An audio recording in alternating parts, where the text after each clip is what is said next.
Okay, today we are at Galatians chapter 4, if you remember. ಇವತ್ತು ನಾವು ಗಲಾತ್ಯ 4ನೇ ಅಧ್ಯಾಯದಲ್ಲಿ ಇದ್ದೇವೆ. ಕಳೆದ ವಾರ ಕೂಡ ನಾವು ಅದರ ಕುರಿತಾಗಿ ಚರ್ಚಿಸಿದ್ವಿ. So since we had 1 week gap, we'll recap again. ಒಂದು ವಾರ ಗ್ಯಾಪ್ ಇದ್ದ ಕಾರಣ ನಾವು ಮತ್ತೊಂದು ಬಾರಿ ಅದನ್ನ ಓದೋಣ. And then we'll go into the recap ಮಾಡಿ ಮತ್ತೆ ಎರಡನೇ ಸೆಗ್ಮೆಂಟ್ ಹಂತಕ್ಕೆ ಓದೋಣ. So last time we had divided Galatians chapter 4 into 4 segments.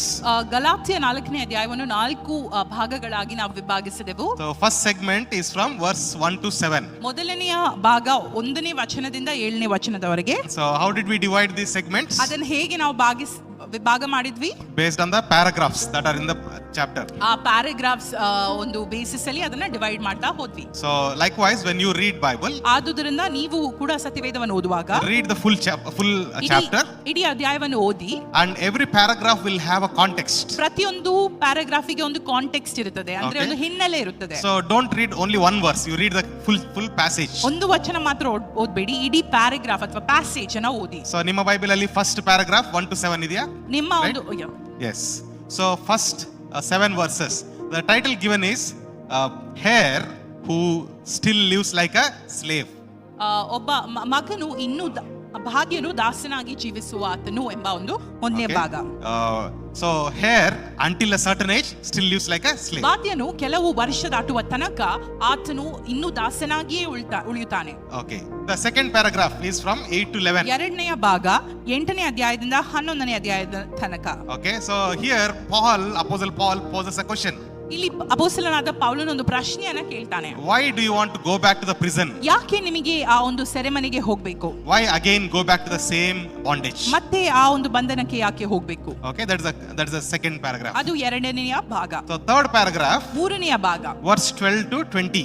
12ನೇ ವಚನದಿಂದ 20ನೇ ವಚನದವರೆಗೆ. Okay, what happened to your love? That is a question from Apostle Paul. ನಿಮ್ಮ ಪ್ರೀತಿಗೆ ಏನಾಯಿತು ಎಂಬುದಾಗಿ ಒಂದು ಪ್ರಶ್ನೆ ಅಪೊಸ್ತಲನಾದ ಪೌಲನಿಂದ. There he asked some questions like, when I came, when I was sick, you embraced me so much. Now what happened? ನಾನು ಕಾಯಿಲೆಯಲ್ಲಿದ್ದಾಗ ನನ್ನನ್ನು ಎಷ್ಟು ಪ್ರೀತಿಸಿದಿರಿ, ನೀವು ಈಗ ಏನಾಯಿತು ಎಂಬ ಒಂದು ಪ್ರಶ್ನೆಯನ್ನು ಪೌಲನು ಕೇಳುವುದನ್ನು ನಾವು ನೋಡ್ತೇವೆ. Okay, and the last paragraph, ಕೊನೆಯ ಒಂದು ಭಾಗ, that is verse 21 to 31. 21ನೇ ವಚನದಿಂದ 31ನೇ ವಚನದವರೆಗೆ. Okay, here there is a small analogy or comparison. ಇಲ್ಲಿ ಒಂದು ಹೋಲಿಕೆ ಆತ್ಮಕವಾದಂತ ಒಂದು ಶೈಲಿ ನಾವು ನೋಡ್ತೇವೆ, ಬರೋಣದ ಶೈಲಿ. There he compares 2 women, 2 sons, 2 lives. 2 ಸ್ತ್ರೀಯರು, 2 ಜೀವಗಳು ಮತ್ತು 2 ಪುತ್ರರು. Yes. So 2 women, 2 sons, 2 lives. 2 ಸ್ತ್ರೀಯರು, 2 ಪುತ್ರರು, 2 ಜೀವನ. Yes. ಅಥವಾ ಜೀವನ ಶೈಲಿ. Okay, praise the Lord. So let's go to the first ವಚನಕ್ಕೆ ಹೋಗೋಣ. Okay, that is verse 1 to 7 ಪೂರ್ತಿ ನಾವು ಓದೋಣ. ಆದರೆ ನಾನು ಹೇಳುವುದೇನೆಂದರೆ, ಬಾಧ್ಯನು ತಾನು ಆಸ್ತಿಗೆಲ್ಲ ದಣಿಯಾಗಿದ್ದರೂ ಬಾಲಕನಾಗಿರುವ ತನಕ ದಾಸನಂತೆ ಇರುವನೇ ಹೊರತು ಬೇರೆ ಇಲ್ಲ. ತಂದೆಯು ನೇಮಿಸಿದ ದಿನದವರೆಗೆ ಪಾಲಕರು ಮತ್ತು ಮನೆವಾರ್ತೆಯವರ ಕೈ ಕೆಳಗಿರುವನು. ಹಾಗೆ ನಾವು ಸಹ ಬಾಲಕರಾಗಿದ್ದಾಗ ಲೋಕದವರ ಬಾಲಬೋಧೆಗೆ ಅಧೀನರಾಗಿದ್ದೆವು. ಆದರೆ ಕಾಲವು ಪರಿಪೂರ್ಣವಾದಾಗ ದೇವರು ತನ್ನ ಮಗನನ್ನು ಕಳುಹಿಸಿಕೊಟ್ಟನು. ಧರ್ಮಶಾಸ್ತ್ರಧೀನರಾದವರನ್ನು ವಿಮೋಚಿಸಬೇಕೆಂತಲೂ ಪುತ್ರರ ಪದವಿಯನ್ನು ನಮಗೆ ದೊರಕಿಸಬೇಕೆಂತಲೂ ಆತನು ಸ್ತ್ರೀಯಲ್ಲಿ ಹುಟ್ಟಿದವನಾಗಿಯೂ ಧರ್ಮಶಾಸ್ತ್ರಾಧೀನವಾಗಿಯೂ ಬಂದನು. ಹೀಗೆ ನೀವು ಪುತ್ರರಾಗಿರುವುದರಿಂದ ದೇವರು ಅಪ್ಪ ತಂದೆ ಎಂದು ಕೂಗುವ ತನ್ನ ಮಗನ ಆತ್ಮನನ್ನು ನಮ್ಮ ಹೃದಯಗಳಲ್ಲಿ ಕಳುಹಿಸಿಕೊಟ್ಟನು. ಹೀಗಿರುವಲ್ಲಿ ಇನ್ನು ನೀನು ದಾಸನಲ್ಲ, ಮಗನಾಗಿದ್ದಿ. ಮಗನೆಂದ ಮೇಲೆ ದೇವರ ಮೂಲಕ ಬಾಧ್ಯನೂ ಆಗಿದ್ದಿ. Praise the Lord. Hallelujah. Hallelujah. Okay, so if you see the theme in chapter 4, if you remember, 4ನೆಯ ಒಂದು ಅಧ್ಯಾಯದ ಒಂದು ಮುಖ್ಯ ಸಂದೇಶವೇನು? Okay, that you are born in slavery. ನೀವು ಒಂದು ದಾಸತ್ವದಲ್ಲಿ ಹುಟ್ಟಿದ್ದೀರಿ. Okay, like born into the law, into the fear, in performance. ನೀವು ಧರ್ಮಶಾಸ್ತ್ರಕ್ಕೆ ಭಯದಲ್ಲಿ ಮತ್ತು ಕಾರ್ಯಾತ್ಮಕವಾದಂತಹ ಒಂದು ಜೀವನಕ್ಕೆ ನೀವು ಹುಟ್ಟಿದ್ದೀರಿ. Okay, so but God changed your identity to his son. ಆದರೆ ದೇವರು ನಿಮ್ಮ ಒಂದು ಗುರುತನ್ನ ತನ್ನ ಮಗನ ಒಂದು ಗುರುತಿಗೆ ಮಾರ್ಪಡಿಸಿದ್ರು. Christ has delivered us. ಕ್ರಿಸ್ತನು ನಮ್ಮನ್ನು ಬಿಡುಗಡೆಗೊಳಿಸಿದ್ದಾರೆ. So entire 4th chapter is about one question: why go back to the same old slavery? ಇಡೀ 4ನೇ ಅಧ್ಯಾಯ ನಾವು ನೋಡೋದಾದ್ರೆ ಒಂದೇ ಪ್ರಶ್ನೆಯನ್ನು ಪೌಲನ್ ಕೇಳ್ತಾ ಇದ್ದಾನೆ, ಯಾಕೆ ಮತ್ತೆ ದಾಸತ್ವಕ್ಕೆ ಹಿಂದಿರುಗಿ ಹೋಗ್ತಾ ಇದ್ದೀರಿ ಎಂಬುದಾಗಿ. In this context we see Apostle Paul right from the beginning is talking about the same incident. ಪೌಲನು ಇದೇ ಒಂದು ಹಿನ್ನೆಲೆಯಲ್ಲಿ ಮಾತಾಡ್ತಿರೋದನ್ನ ನಾವು ಈ ಅಧ್ಯಾಯದಲ್ಲಿ ಗಮನಿಸ್ತೇವೆ. See what he's saying that until certain age, okay, there is no difference between the child, heir, and the slave. ಕೆಲವು ಒಂದು ವರ್ಷದವರೆಗೆ ಪಾಲಕರು ಮತ್ತು ಮನೆವಾರ್ತೆಯ ಕೆಳಗೆ ಆ ಮಗನಿರ್ತಾನೆ, ಅವನಿಗೆ ಮತ್ತು ದಾಸನಿಗೆ ಏನು ವ್ಯತ್ಯಾಸವಿರುವುದಿಲ್ಲ ಎಂಬುದಾಗಿ. Okay, and then second verse, can you read? ಎರಡನೇ ವಚನ, ತಂದೆಯು ನೇಮಿಸಿದ ದಿನದವರೆಗೆ ಪಾಲಕರ ಮತ್ತು ಮನೆವಾರ್ತೆಯವರ ಕೆಳಗಿರುವನು. Praise the Lord. Hallelujah. So ಪಾಲಕರು ಮನೆವಾರ್ತೆಯವರ ಕೆಳಗಿರುವನು. Okay, so in the third chapter itself we have little bit meditate upon this. ಮೂರನೇ ಅಧ್ಯಾಯದಲ್ಲಿ ಕೂಡ ನಾವು ಇದರ ಕುರಿತಾಗಿ ಆಳವಾಗಿ ಚರ್ಚಿಸಿದೆವು. So there Apostle Paul uses the word pedagogos, right? ಅಲ್ಲಿ ಅಪೊಸ್ತಲನಾದ ಪೌಲನು ಪೆಡಗಾಗಸ್ ಎಂಬ ಒಂದು ಪದವನ್ನು ಉಪಯೋಗಿಸುವುದನ್ನು ನಾವು ನೋಡ್ತೇವೆ. What is pedagogos means? ಪೆಡಗಾಗಸ್ ಎಂಬುದಾಗಿ ಹೇಳಿದ್ರೆ ಏನು? So paid servant who takes care of the child. ಸಂಬಳಕ್ಕಿಡಲ್ಪಟ್ಟ ದಾಸನು ಆತನು ಮಗುವನ್ನ ನೋಡ್ಲಿಕ್ಕೆ ನೇಮಿಸಿದಾತನು. Okay, that is pedagogos. ಅದೇ ಪೆಡಗಾಗಸ್ ಎಂಬುದಾಗಿ. Okay, but here ಆದ್ರೆ ಇಲ್ಲಿ he uses two words, guardians and trustees. ಎರಡು ಪದಗಳನ್ನ ಆತನು ಉಪಯೋಗಿಸುವುದನ್ನ ನೋಡ್ತೇವೆ, ಪಾಲಕರು ಮತ್ತು ಮನೆವಾರ್ತೆ. Okay, praise God. ಪಾಲಕರು ಮತ್ತೆ ಮನೆವಾರ್ತೆಯವರು. Okay, the Greek words used for these two is not pedagogos. ಈ ಪದಗಳಿಗೆ ಉಪಯೋಗಿಸಿದಂತ ಗ್ರೀಕ್ ಪದಗಳು ಪೆಡಗಾಗಸ್ ಅಲ್ಲ. Okay, he used the word epitropos. ಆತನು ಉಪಯೋಗಿಸಿದಂತ ಪದ ಎಪಿಟ್ರೋಪೋಸ್ for guardians, ಪಾಲಕರು, and oikonomos for ಮನೆವಾರ್ತೆಯವರು, trustees. ಐಕೋನಾಮಸ್ ಮನೆವಾರ್ತೆಯವರಿಗೆ ಉಪಯೋಗಿಸಿದಂತ ಪದ. Okay, so he and Apostle Paul is saying until the child grows to certain age. ಅಪೊಸ್ತಲನಾದ ಪೌಲನು ಹೇಳ್ತಾ ಇದ್ದಾನೆ, ಆ ಮಗು ಬೆಳೆಯುವ ತನಕ. Okay, in the third chapter he said the child will be taken care of by pedagogos.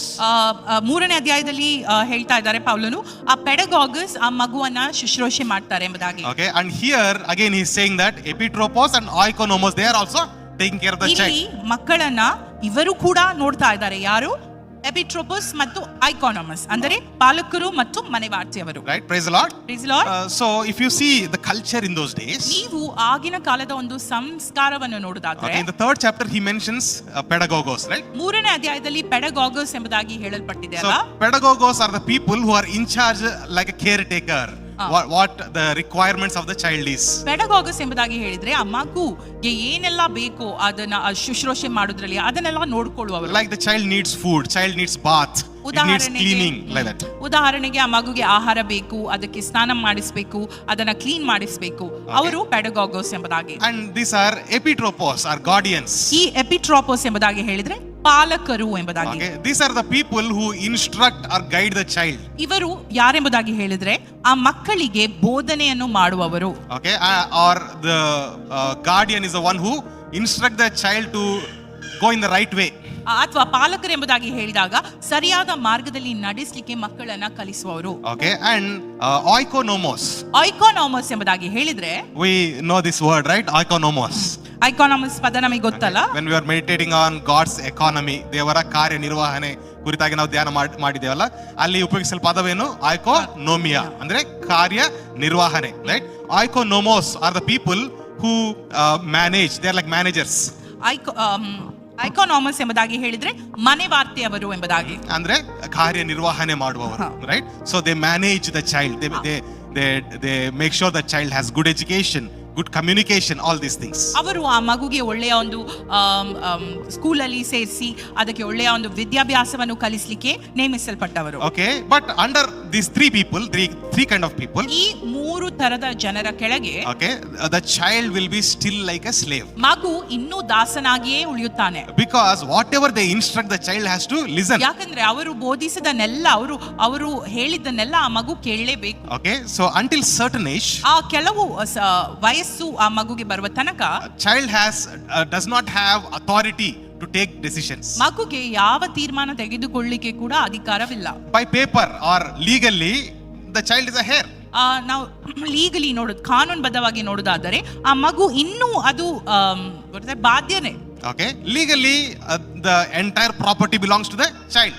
ಕಾನೂನುಬದ್ಧವಾಗಿ ನೋಡಿದ್ರೆ ಇಡೀ ಒಂದು ಆಸ್ತಿ ಆ ಮಗುಗೆ ಸೇರಿದ್ದು, ಅದು ಬಾಧ್ಯಸ್ಥ. Whatever belongs to the parents belong to the ತಾಯಿಗೆ ಸೇರಿದ್ದೆಲ್ಲ, ತಂದೆ ತಾಯಿಗೆ ಸೇರಿದ್ದೆಲ್ಲ ಮಗುಗೆ ಸೇರಿದ್ದು. Okay, but until certain age they still are like slaves. ಆದರೆ ಕೆಲವು ವರ್ಷ ದಾಟುವ ತನಕ ಅವರು ಇನ್ನೂ ದಾಸರಾಗಿಯೇ ಉಳಿಯುತ್ತಾರೆ. Praise the Lord. There's a very good reason why he is sharing this example. ಇದಕ್ಕೆ ಒಂದು ಉತ್ತಮವಾದಂತ ಒಂದು ಕಾರಣವಿದೆ, ಯಾಕೆ ಈ ಒಂದು ಉದಾಹರಣೆಯನ್ನು ಹಂಚ್ತಾ ಇದ್ದಾರೆ ಎಂಬುದಾಗಿ. In the church of Galatia, Galatia ಬಾತ್ಯ ಸಭೆಯಲ್ಲಿ there were Jews and Gentiles both. ಯೆಹೂದ್ಯರು ಇದ್ರು ಮತ್ತು ಅನ್ಯರು ಇದ್ರು. Okay, but the number of the Gentiles is almost like 80% or above. ಆದ್ರೆ ಅನ್ಯ ಜನರ ಸಂಖ್ಯೆ 80% ಜಾಸ್ತಿ ಇತ್ತು. Okay, that means that Gentiles who became believers or ಅಂದ್ರೆ Christians. ಅನ್ಯರು ಹೆಚ್ಚಾಗಿ ವಿಶ್ವಾಸಿಗಳಾದ್ರು ಎಂಬುದಾಗಿ ಆ ಸಭೆಯಲ್ಲಿ. So, but they know the traditions of Jewish people. ಅವರಿಗೆ ಯೆಹೂದ್ಯರ ಸಂಪ್ರದಾಯ ಒಳ್ಳೆಯ ರೀತಿಯಲ್ಲಿ ತಿಳಿದಿತ್ತು. Last time we discussed. ಕಳೆದ ವಾರ ನಾವು ಚರ್ಚಿಸಿದ್ವಿ. They have two ceremonies in the life of a child. ಸಂಪ್ರದಾಯ ಇದೆ. ಆ ಮಕ್ಕಳ ಜೀವಿತದಲ್ಲಿ 2 ಸಂಪ್ರದಾಯಗಳನ್ನು ಆಚರಿಸ್ತಾರೆ. What is this one? ಏನಿದು? Bar ಮಿತ್ಸ್ವಾ. Okay, ಮತ್ತೆ ಇದು bat mitzvah. Okay, bar mitzvah, bat mitzvah. Bar ಅಂದ್ರೆ ಮಗನು ಎಂಬುದಾಗಿ. ಬಾರ್ ಎಂಬುದಾಗಿ ಹೇಳಿದ್ರೆ ಮಗನು. So bar means child, son. ಮಗ. Bar Simon. Okay, so bar ಅಂದ್ರೆ ಏನು? ಸನ್ ಅಂತ. Okay, ಮಗನು ಎಂಬುದಾಗಿ, right? Bat means the girl child. ಹುಡುಗಿ ಆ ಮಗುಗೆ ಬಾತ್ ಮಿಸ್ವಾ ಎಂಬುದಾಗಿ ಹೇಳ್ತಾರೆ. So bar mitzvah, bat mitzvah. ಒಂದು ಸಂಪ್ರದಾಯ ಮಾಡ್ತಾರೆ. So at age 13 or 12 or 13, 12 ಅಥವಾ 13 ವರ್ಷ ಸೇರಿದಾಗ they celebrate after their birthday. ಅವರ ಬರ್ತ್ಡೇ ಆದ ಬಳಿಕ The first Sabbath day, next Sabbath day. ಮೊದಲನೆಯ ಸಬ್ಬಾತ್. Okay, like today is Reverend Adar's birthday. ಇವತ್ತು ರೆವರೆಂಡ್ ಆದರ್ಶ್ ಅವರ birthday. So today is Tuesday, right? Tuesday. ಮಂಗಳವಾರ. So next Sabbath, that means like next Sunday. ಬರುವ ಸಬ್ಬಾತ್ ಅಥವಾ ಭಾನುವಾರ. Okay, their Sabbath day, whatever the day is. ಅವರ ಯಾವುದು ಸಬ್ಬತ್ ದಿನ ಬರ್ತದೋ ಆ ದಿನ. That day they would celebrate bat mitzvah or bar mitzvah. ಆ ದಿನ ಅವರು 12 ವರ್ಷ ದಾಟಿದ ಬಳಿಕ bar ಮಿತ್ಸ್ವಾವನ್ನು ಆಚರಿಸ್ತಿದ್ರು. Okay, so if it is a son, it is bar mitzvah. ಮಗನಾದ್ರೆ bar mitzvah. If it is a girl child, it is ಮಗಳಾದ್ರೆ bat mitzvah. Okay, praise God. So what they do is they declare that this son or this child is legally my heir. ಅವರು ಏನ್ ಘೋಷಿಸ್ತಾರೆ ಎಂಬುದಾಗಿ ಹೇಳಿದ್ರೆ ಈ ಮಗ ಅಥವಾ ಮಗಳು ಕಾನೂನುಬದ್ಧವಾಗಿ ನನ್ನ ವಾರಸುದಾರರು. Okay, by legality speaking, by birth itself they are heirs. ಕಾನೂನು ಜನನದಿಂದ ಅವರು ಬಾಧ್ಯರೇ. Okay, but at the right age, 12 or 13, ಸರಿಯಾದ ಸಮಯ ಅವರಿಗೆ ಬಂದಾಗ ಅಂದ್ರೆ 12 ಅಥವಾ 13 ವರ್ಷದವರಾದಾಗ they are declared as a son of the law. ಅವರನ್ನು ಆ ಧರ್ಮಶಾಸ್ತ್ರದ ಮಗಳು ಎಂಬುದಾಗಿ ಘೋಷಿಸ್ತಾರೆ. Okay, so at that time they are given responsibility. ಆ ಸಂದರ್ಭದಲ್ಲಿ ಅವರಿಗೆ ಹೆಚ್ಚಾದಂತಹ ಬಾಧ್ಯತೆಗಳನ್ನು ಕೂಡ ಕೊಡಲಾಗುತ್ತದೆ.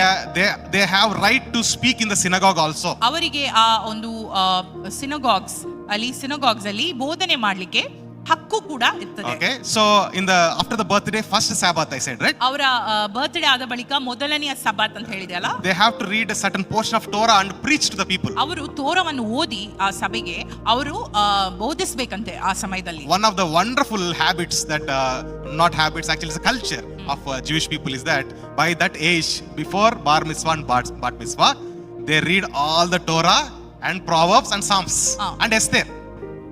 ಆ 12-13 ವರ್ಷ ಆ ಸಂಪೂರ್ಣವಾದವರೆಗೆ ಬಾರ್ ಮಿತ್ಸ್ವಾ ಅಥವಾ ಬಾಟ್ ಮಿತ್ಸ್ವಾ ಎಂಬ ಒಂದು ಆಚರಣೆಯ ಸಮಯಕ್ಕೆ ಬರುವವರೆಗೆ ಅವರು ಇಡೀ ತೋರಾ ಮತ್ತು ಸಾಮ್ಯತೆಗಳು ಮತ್ತು ಪ್ರಾವರ್ಬ್ಸ್ ಕೀರ್ತನೆಗಳು ಮತ್ತು ಎಸ್ತೇರ್ ಪುಸ್ತಕವನ್ನ ಫುಲ್ ಕಲ್ತು ಬೈ ಹಾರ್ಟ್ ಮಾಡಿ ಇರ್ತಿದ್ರಂತೆ. And during festivals they used to read Ruth. ಮತ್ತು ಆ ಆಚರಣೆಗಳ ಹಬ್ಬಗಳ ಸಮಯದಲ್ಲಿ ಅವರು ರೂತ್ ಪುಸ್ತಕವನ್ನು ಓದ್ತಾ ಇದ್ರಂತೆ. Praise the Lord. Praise the Lord. What a beautiful culture, right? ತುಂಬಾ ಸುಂದರವಾದಂತ ಒಂದು ಸಂಪ್ರದಾಯ. Before they become teenagers, they are thorough with the word of God. ಅವರು ಆ ಟೀನೇಜ್ 13 ವರ್ಷ ಮುಟ್ಟುವ ತನಕ ಅವರಿಗೆ ದೇವರ ವಾಕ್ಯ ಆಗ್ಲೇ ಗೊತ್ತು. Praise the Lord. Praise the Lord. Okay, so from then on they have right in the synagogue, right in the house. ಆ ಸಮಯದಿಂದ ಅವರಿಗೆ ಆ ಒಂದು ಮನೆಯಲ್ಲಿ ಹಕ್ಕು ಇದೆ, ಆ ಸಿನಗಾಗ್ಸ್ ಗಳಲ್ಲಿ ಕೂಡ ಒಂದು ಹಕ್ಕು ಇದೆ. So Paul is writing this example. ಪೌಲನು ಇಲ್ಲಿ ಒಂದು ಉದಾಹರಣೆ ಬರೆಯುತ್ತಾ ಇದ್ದಾನೆ. And he's writing in the 3rd verse. ಆತನು 3ನೇ ವಚನದಲ್ಲಿ ಬರೆಯುವುದನ್ನು ನಾವು ನೋಡ್ತೇವೆ. So also when we were underage, we were in slavery under the elemental spiritual forces of this world. ಹಾಗೆ ನಾವು ಸಹ ಬಾಲಕರಾಗಿದ್ದಾಗ ಲೋಕದವರ ಬಾಲಬೋಧೆಗೆ ಅಧೀನರಾಗಿದ್ದೆವು. Okay, and the 4th verse says, but ಆದರೆ when the set time had fully come, God sent his son, born of a woman, born under the law, to redeem those who are under the law, that we might receive adoption to the sonship. ಆದರೆ ಕಾಲವು ಪರಿಪೂರ್ಣವಾದಾಗ ದೇವರು ತನ್ನ ಮಗನನ್ನು ಕಳುಹಿಸಿಕೊಟ್ಟನು. ಧರ್ಮಶಾಸ್ತ್ರಧೀನರಾದವರನ್ನು ವಿಮೋಚಿಸಬೇಕೆಂತಲೂ ಪುತ್ರರ ಪದವಿಯನ್ನು ನಮಗೆ ದೊರಕಿಸಬೇಕೆಂತಲೂ ಆತನು ಸ್ತ್ರೀಯಲ್ಲಿ ಹುಟ್ಟಿದವನಾಗಿಯೂ ಧರ್ಮಶಾಸ್ತ್ರಧೀನನಾಗಿಯೂ ಬಂದನು. Praise the Lord. Praise the Lord. Hallelujah. Hallelujah. So he's saying that we also were under the elemental forces of the world. ನಾವು ಕೂಡ ಲೋಕದವರ ಬಾಲಬೋಧೆಗೆ ಅಧೀನರಾಗಿದ್ದೆವು ಎಂಬುದಾಗಿ ಬರೆಯಲ್ಪಟ್ಟಿದೆ. Praise God. Praise the Lord. What is that lokada bala bodhe ಅಥವಾ elemental forces of this world English ಅಲ್ಲಿ ಇದೆ. So what is that exactly? ಬಾಲಬೋಧೆ, ಲೋಕದ ಬಾಲಬೋಧೆ ಎಂಬುದಾಗಿ ಹೇಳಿದ್ರೆ ಏನು? Okay, if we read some more verses down the line in the second segment, ಇನ್ನು ಎರಡನೇ ಭಾಗ ನಾವು ಓದುದಾದ್ರೆ ಮುಂದೆ ಹೋಗಿ, again he mentions this and says that you're going back to your pagan rituals. ನೀವು ನಿಮ್ಮ ಹಳೆಯ ಸಂಪ್ರದಾಯಗಳಿಗೆ ಹೋಗ್ತಾ ಇದ್ದೀರಿ ಎಂಬುದಾಗಿ ಪೌಲನು ಹೇಳ್ತಾ ಇದ್ದಾನೆ. See, here he's talking about the elemental spiritual forces in the verse 3. ಇಲ್ಲಿ ಮೂರನೆಯ ವಚನದಲ್ಲಿ ನೋಡುವುದಾದರೆ ಲೋಕದವರ ಬಾಲಬೋಧೆಯ ಕುರಿತಾಗಿ ಮಾತನಾಡುವುದನ್ನು ನಾವು ನೋಡ್ತೇವೆ. Or these are the basic principles of the world religion. ಇದು ಲೋಕದ ಜನರ ಧರ್ಮದ ಒಂದು ಮೂಲ ವಿಷಯಗಳು ಎಂಬುದಾಗಿ ನಾವು ಗುರುತಿಸ್ತೇವೆ. Basic principles or elemental teachings. ಇದು ಲೋಕದವರ ಒಂದು ಬಾಲಬೋಧೆ ಎಂಬುದಾಗಿ ನಾವು ತಿಳಿಯುತ್ತೇವೆ. Okay, what does that include? ಅದು ಯಾವುದನ್ನು ಅಡಕವಾಗಿದೆ. Any religion you take in this world, ನೀವು ಈ ಲೋಕದಲ್ಲಿ ಯಾವ ಒಂದು ಧರ್ಮವನ್ನು ತೆಗೆದುಕೊಂಡ್ರು ಕೂಡ that religion would teach about action and reaction only. ಆ ಧರ್ಮಶಾಸ್ತ್ರವು ಏನ್ ಕಲಿಸ್ತದಂತೆ, ಆ ಧರ್ಮ ಏನ್ ಕಲಿಸ್ತದಂತೆ ಹೇಳಿದ್ರೆ ಒಂದು ವಿಷಯಕ್ಕೆ ಕಾರಣ ಇರ್ತದೆ ಎಂಬುದಾಗಿ. Okay, ಒಂದು ಕ್ರಿಯೆಗೆ ಪ್ರಕ್ರಿಯೆ ಇರ್ತದೆ. Okay, action will have always one same similar reaction like a law of thermodynamics. ಆ ರೀತಿಯಲ್ಲಿ ಇದು elemental teaching of the world. This is by observation you can understand that. ಇದು ಲೋಕ ಜನರ ಬಾಲಬೋಧೆ, ಅದನ್ನು ನೋಡಿದಾಗಲೇ ನಮಗೆ ಅದರ ಬೋಧನೆ ಅರ್ಥ ಆಗ್ತದೆ. Okay, like you don't need a religion to say that, right? ನಿಮಗೆ ಧರ್ಮ ಬೇಕಾಗಿಲ್ಲ ಇದನ್ನ ಹೇಳಲಿಕ್ಕೆ. Okay, but the elemental teaching says, ಆದರೆ ಬಾಲಬೋಧೆ ಹೀಗೆ ಹೇಳ್ತದೆ, okay, that action will have reaction. ಪ್ರಕ್ರಿಯೆ ಇರ್ತದೆ, ಒಂದು ಪ್ರಕ್ರಿಯೆ ಇರ್ತದೆ. That's why you should live out of fear. ಆದುದರಿಂದ ನೀವು ಭಯದ ಹೊರಗೆ ಜೀವಿಸಬೇಕು, ಭಯದಿಂದ ಜೀವಿಸಬೇಕು. ಭಯದಿಂದ ಜೀವಿಸಬೇಕು. ಯಾಕೆ? Because if you do something, ಯಾಕಂದ್ರೆ ನೀವೇನಾದ್ರೂ ಮಾಡಿದ್ರೆ, okay, its result will be seen in your life. ಅದರ ಪರಿಣಾಮ ನಿಮ್ಮ ಜೀವಿತದಲ್ಲಿ ಕಾಣ್ತದೆ. For example, ಉದಾಹರಣೆಗೆ, if you live a bad life, ನೀವು ಕೆಟ್ಟ ಜೀವಿತ ಜೀವಿಸಿದ್ರೆ, in your coming life you will be born like a dog. ಬರುವ ಜನ್ಮದಲ್ಲಿ ನೀವು ನಾಯಿ ಆಗಿರ್ತೀರಿ. Okay, so it's a cause and effect. ಅದು ಕ್ರಿಯೆ ಮತ್ತು ಪ್ರಕ್ರಿಯೆ. So this is the elemental teaching of the world. ಇದೇ ಲೋಕದವರ ಬಾಲಬೋಧೆ. You take any religion, ನೀವು ಯಾವ ಧರ್ಮವನ್ನು ಕೂಡ ತೆಗೆದುಕೊಳ್ಳಿ, the names are different. Some call it as karma. ಪದಗಳು ಬೇರೆ ಬೇರೆ ಉಪಯೋಗಿಸ್ತಾರೆ. ಕೆಲವರು ಕರ್ಮ ಕರೀತಾರೆ. Okay, some call it in different names. ಇನ್ನು ಕೆಲವರು ಹಲವಾರು ಹೆಸರುಗಳಿಂದ ಇದನ್ನು ಕರೀತಾರೆ. But it is all the same. ಅದೆಲ್ಲ ಒಂದೇ. Okay, it's always about fear. ಇದು ಯಾವಾಗಲೂ ಭಯದ ಒಂದು ಕುರಿತಾಗಿ ಇರ್ತದೆ. And in any religion you take, there will be one deity or God. ನೀವು ಯಾವ ಧರ್ಮದಲ್ಲಿ ತೆಗೆದುಕೊಳ್ಳಿ, ಒಂದು ದೇವರಿರ್ತಾರೆ, ಒಂದು ವಿಗ್ರಹ ಅಥವಾ ಅನೇಕ ದೇವರುಗಳಿರ್ತಾರೆ. You have to satisfy the God. ನೀವು ದೇವರಿಗೆ ಒಂದು satisfy ಮಾಡಲೇಬೇಕಾಗ್ತದೆ. Okay, so you have to satisfy God, only then you will be blessed. ನೀವು ದೇವರನ್ನು ಮೆಚ್ಚಿಸಬೇಕು, ಆಗ ಮಾತ್ರ ನೀವು ಆಶೀರ್ವಾದ ಹೊಂದ್ತೀರಾ ಎಂಬ ಬೋಧನೆ ಆ ಧರ್ಮದಲ್ಲಿ. Elemental teaching is all about performance. ಲೋಕದ ಬಾಲಬೋಧೆ ಯಾವಾಗಲೂ ಕ್ರಿಯೆಗಳ ಕುರಿತಾಗಿ ಹೇಳ್ತದೆ. ನೀವು ಇದು ಮಾಡ್ಬೇಕು, ಅದು ಮಾಡ್ಬೇಕೆಂಬುದಾಗಿ. Okay, it is always living in a fear that maybe this God might be angry with me. ಅದೊಂದು ಭಯದಲ್ಲೇ ಜನರನ್ನ ಜೀವಿಸಲಿಕ್ಕೆ ಮಾಡುವಂತದ್ದಾಗಿದೆ. ಅಂದ್ರೆ ದೇವರು ನನ್ನ ಕುರಿತಾಗಿ ಸಿಟ್ಟಾಗಿದ್ದಾರೆ ಏನೋ ಎಂಬ ಒಂದು ಭಯದಲ್ಲಿ. Okay, in the second segment we have some more things to discuss about this. ಎರಡನೇ ಒಂದು ಭಾಗದಲ್ಲಿ ಇನ್ನೂ ಹೆಚ್ಚಾದಂತಹ ವಿಷಯ ಇದೇ ರೀತಿಯಾಗಿ ನಾವು ಚರ್ಚಿಸೋಣ. But see here, Apostle Paul says, ಇಲ್ಲಿ ಅಪೊಸ್ತಲನಾದ ಪೌಲನು ಹೇಳ್ತಾ ಇದ್ದಾನೆ, in the right time God sent his son. ಸರಿಯಾದ ಸಮಯದಲ್ಲಿ ತಂದೆಯು ತನ್ನ ಮಗನನ್ನು ಕಳಿಸಿಕೊಟ್ಟನು ಎಂಬುದಾಗಿ. ಕಾಲವು ಪರಿಪೂರ್ಣವಾದಾಗ ದೇವರು ತನ್ನ ಮಗನನ್ನು ಕಳಿಸಿಕೊಟ್ಟನು. God sent his son when the time was ripe or complete. ಕಾಲವು ಪರಿಪೂರ್ಣವಾದಾಗ ದೇವರು ತನ್ನ ಮಗನನ್ನು ಕಳಿಸಿಕೊಟ್ಟನು. History accepts this. ಆ ಒಂದು ಚರಿತ್ರೆ ಇದನ್ನ ಸ್ವೀಕರಿಸುತ್ತದೆ. Okay, if you look at the history, ನೀವು ಚರಿತ್ರೆಯನ್ನು ನೋಡುವುದಾದರೆ, when the time that Jesus has come to this earth, it is so perfect. ಯೇಸು ಸ್ವಾಮಿ ಈ ಲೋಕಕ್ಕೆ ಬಂದಂತ ಸಮಯವು ಎಷ್ಟು ಪರಿಪೂರ್ಣವಾದದ್ದು ಎಂಬುದಾಗಿ ನಾವು ತಿಳಿಯುತ್ತೇವೆ. Roman rule was in the world. ರೋಮ ಸಾಮ್ರಾಜ್ಯದ ಆಳ್ವಿಕೆ ಈ ಲೋಕದಲ್ಲಿ ನಡೆಯುತ್ತಾ ಇತ್ತು. And all the roads were connected to Rome. ಎಲ್ಲ ಮಾರ್ಗಗಳು ರೋಮಿಗೆ ಕನೆಕ್ಷನ್ ಹೊಂದಿತ್ತಂತೆ, ಸಂಪರ್ಕ ಹೊಂದಿತ್ತು. We initially in the beginning of Galatians we talked about the Paul's mission journey, right? Galatia ಶುರು ಮಾಡೋದಕ್ಕಿಂತ ಮುಂಚಿತವಾಗಿ ಪೌಲನ ಮಿಷನರಿ ಪ್ರಯಾಣದ ಕುರಿತಾಗಿ ಕೂಡ ನಾವು ಚರ್ಚಿಸಿದ್ವಿ. All the roads were connected to Rome. ಎಲ್ಲ ದಾರಿಗಳು ಮಾರ್ಗಗಳು ಕೂಡ ರೋಮಿಗೆ ಕನೆಕ್ಷನ್ ಇತ್ತಂತೆ. So there is an English phrase. ಅಲ್ಲಿ ಒಂದು ಇಂಗ್ಲಿಷ್ ಫ್ರೇಸ್ ಕೂಡ ಇದೆ. The phrase is that all roads will lead to Rome. ಎಲ್ಲ ರೋಡ್ ಮಾರ್ಗಗಳು ರೋಮಿಗೆ ನಡೆಸ್ತದೆ ಎಂಬ ಒಂದು ಇಂಗ್ಲಿಷ್ ಗಾದೆ ಕೂಡ ಇದೆ. Because the business was spreading like that. ಯಾಕಂದ್ರೆ ಆ ರೀತಿಯಾಗಿ ಆ ಬಿಸಿನೆಸ್ ಗಳು ಹರಡ್ತಾ ಇತ್ತಂತೆ. What is the result of it? ಇದರ ಪರಿಣಾಮ ಏನು? Gospel spread into all those roads. ಸುವಾರ್ತೆಯು ಎಲ್ಲ ಒಂದು ದಾರಿಗಳಿಗೆ ಪ್ರವೇಶಿಸಿತು. Okay, Jewish synagogues were there in many places. ಯೆಹೂದ್ಯರ ಒಂದು ಸಿನಗಾಗ್ಸ್ ಹಲವಾರು ಸ್ಥಳಗಳಲ್ಲಿತ್ತು. And those synagogues became the platform for the gospel. ಆ ಒಂದು ಸಿನಗಾಗ್ಸ್ ಗಳು ಏನಾಯ್ತು ಎಂಬುದಾಗಿ ಹೇಳಿದ್ರೆ ಸುವಾರ್ತೆಯನ್ನು ಹಂಚಲಿಕ್ಕೆ ಒಂದು ಅಸ್ತಿವಾರವಾದವಂತೆ. Praise God. Praise the Lord. And if you look at Christ crucifixion, ನೀವು ಕ್ರಿಸ್ತನ ಒಂದು ಕ್ರೂಚಿಗೆ ಹಾಕಿಸಲ್ಪಡುವಂತಹ ಒಂದು ದೃಶ್ಯವನ್ನ ನೋಡುವಾಗ, the cross itself is a Roman way of punishment. ಆ ಕ್ರೂಜವೇ ನಾವು ನೋಡೋದಾದ್ರೆ ಆ ರೋಮ ಸಾಮ್ರಾಜ್ಯದವರು ಕೊಡುತ್ತಿದ್ದ ಆ ಒಂದು ಚಿತ್ರಹಿಂಸೆಗೆ ಸೂಚಕವಾಗಿತ್ತು. Okay, so in our times there is no putting people on the cross, right? ನಮ್ಮ ಸಮಯದಲ್ಲಿ ಜನರನ್ನ ಕ್ರೂಚಿಗೆ ಹಾಕುವಂತ ಪದ್ಧತಿ ಇಲ್ಲ. If just think, for example, ಆಲೋಚಿಸಿ, ಉದಾಹರಣೆಗೆ if Jesus has come now, ಯೇಸು ಸ್ವಾಮಿ ಈಗ ಬಂದಿರ್ತಿದ್ರೆ, probably if he had been crucified in our days, ಯೇಸು ಸ್ವಾಮಿ ನಮ್ಮ ಸಮಯದಲ್ಲಿ ಕ್ರೂಚಿಗೆ ಹಾಕಲ್ಪಡಬೇಕಾಗಿದ್ರೆ that would be there. ಅದಿರ್ತಿತ್ತಾ? ಕ್ರಾಸ್ ಇರ್ತಿತ್ತ ಅಲ್ಲಿ? ಇಲ್ಲ.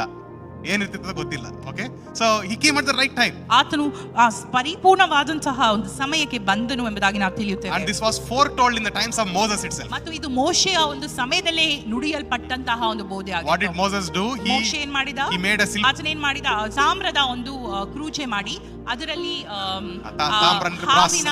ತಾಮ್ರದ ಸರ್ಪವನ್ನು ಆ ಕ್ರೂಚೆ ಮೇಲೆ ಹಾಕಿದನು. Okay, so anybody looks at it, ಅದನ್ನ ಯಾರೆಲ್ಲ ನೋಡಿದ್ರು there would be healing. ಸ್ವಸ್ಥತೆ they would be healed. ಅವರಿಗೆ ಅನುಭವವಾಗ್ತಾ ಇತ್ತು. Praise God, it is a symbolic for what Christ would do. ಕ್ರಿಸ್ತನು ಮಾಡುವುದಕ್ಕೆ ಅದು ಒಂದು ಗುರುತು ಕೂಡ ಆಗಿತ್ತು. And all through the prophets, all prophets prophesied about Jesus Christ, that he will be hung on the cross, right? ಎಲ್ಲ ಪ್ರವಾದಿಗಳು ಯೇಸು ಸ್ವಾಮಿಯ ಕುರಿತಾಗಿ ಒಂದು ಪ್ರೊಫೆಸೈ ಮಾಡಿದ್ರು, ಪ್ರವಾದನೆ ಕೊಟ್ಟಿದ್ರು. ಏನೆಂಬುದಾಗಿ ಹೇಳಿದ್ರೆ ಯೇಸು ಸ್ವಾಮಿ ಕ್ರೂಚಿಗೆ ಹಾಕಲ್ಪಡ್ತಾರೆ ಎಂಬುದಾಗಿ. So he has come in the right time. ಆದುದರಿಂದ ಆತನು ಸರಿಯಾದ ಸಮಯಕ್ಕೆ ಬಂದಿದ್ದಾನೆ ಎಂಬುದಾಗಿ ನಾವು ತಿಳಿಯುತ್ತೇವೆ. And he was born to a virgin mother. ಆತನು ಕನ್ಯಾ ಒಂದು ತಾಯಿಗೆ ಹುಟ್ಟಿದ್ದನು ಎಂಬುದಾಗಿ ಕೂಡ ನಾವು ತಿಳಿಯುತ್ತೇವೆ. Praise the Lord. Praise the He Lord. was born in the law. That's what he is saying. ಆತನು ಧರ್ಮಶಾಸ್ತ್ರದಲ್ಲಿ ಹುಟ್ಟಿದ್ದನು ಎಂಬುದಾಗಿ.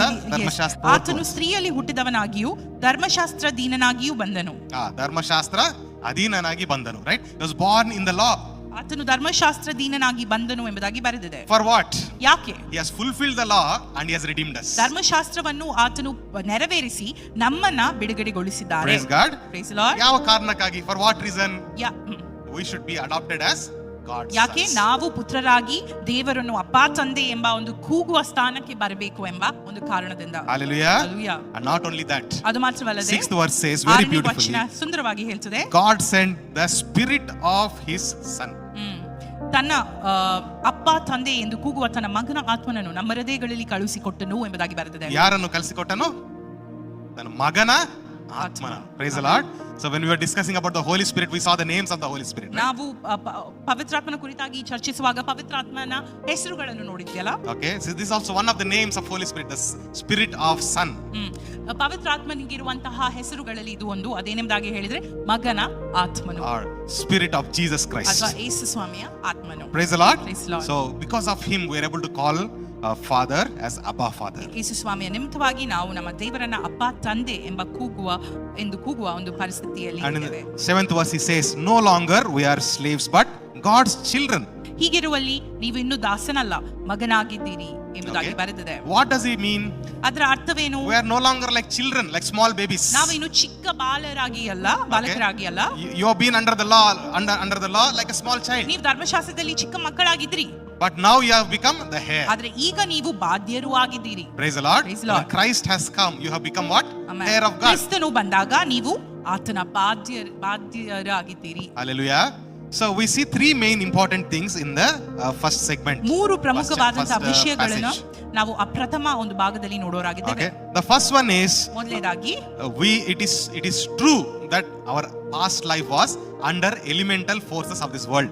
ಇದು ಸತ್ಯ. ಏನೆಂಬುದಾಗಿ ಹೇಳಿದ್ರೆ ನಾವು ಮೊದಲು ನಮ್ಮ ಹಳೆಯ ಜೀವನ ಬಾಲಬೋಧೆಯಲ್ಲಿ ಅಧೀನರಾಗಿತ್ತು. Okay, is that true? ಲೋಕದವರ ಬಾಲಬೋಧನೆಗೆ ಅಧೀನವಾಗಿತ್ತು. Okay, and only one thing that can counter it. ಒಂದು ವಿಷಯ ಮಾತ್ರ ಅದಕ್ಕೆ ವಿರೋಧವಾಗಿರ್ತದೆ. That is the grace of God. ಅದು ದೇವರ ಕೃಪೆ. Praise the Lord. Praise the Lord. No religion can teach the grace except Lord Jesus. ಯಾವ ಒಂದು ಧರ್ಮವೂ ಕೂಡ ಕೃಪೆಯನ್ನ ಬೋಧಿಸ್ಲಿಕ್ಕಾಗುವುದಿಲ್ಲ ಯೇಸು ಸ್ವಾಮಿ ಬಿಟ್ಟು. Praise the Lord. Praise the Lord.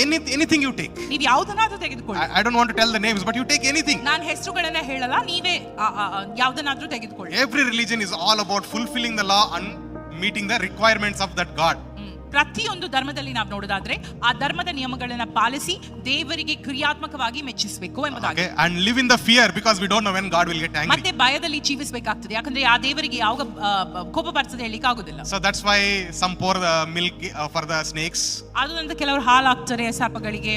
Some make lot of food items and keep. ತುಂಬಾ ಒಂದು ಆಹಾರವನ್ನು ಮಾಡಿ ಇರ್ತಾರೆ. They do lot of things. ಹಲವಾರು ವಿಷಯಗಳನ್ನ ಮೆಚ್ಚಿಸಲಿಕ್ಕೆ Because we don't know when God will be. ಯಾಕಂದ್ರೆ ಯಾವಾಗ ದೇವರಿಗೆ ಕೋಪ ಬರ್ತದೆ ಹೇಳಿಕ್ಕೆ ಆಗುದಿಲ್ಲ. But the word grace was demonstrated only in Jesus. ಆದ್ರೆ ಆ ಒಂದು ಪದ ಕೃಪೆ ಎಂಬುದಾಗಿ ಹೇಳಿದ್ರೆ ಅದು ಯೇಸು ಸ್ವಾಮಿಯಿಂದ ಮಾತ್ರ ವ್ಯಕ್ತವಾದಂತಹ ಒಂದು ಪದವಾಗಿದೆ. Praise the Lord. Praise the Lord. Grace doesn't say that you satisfy me.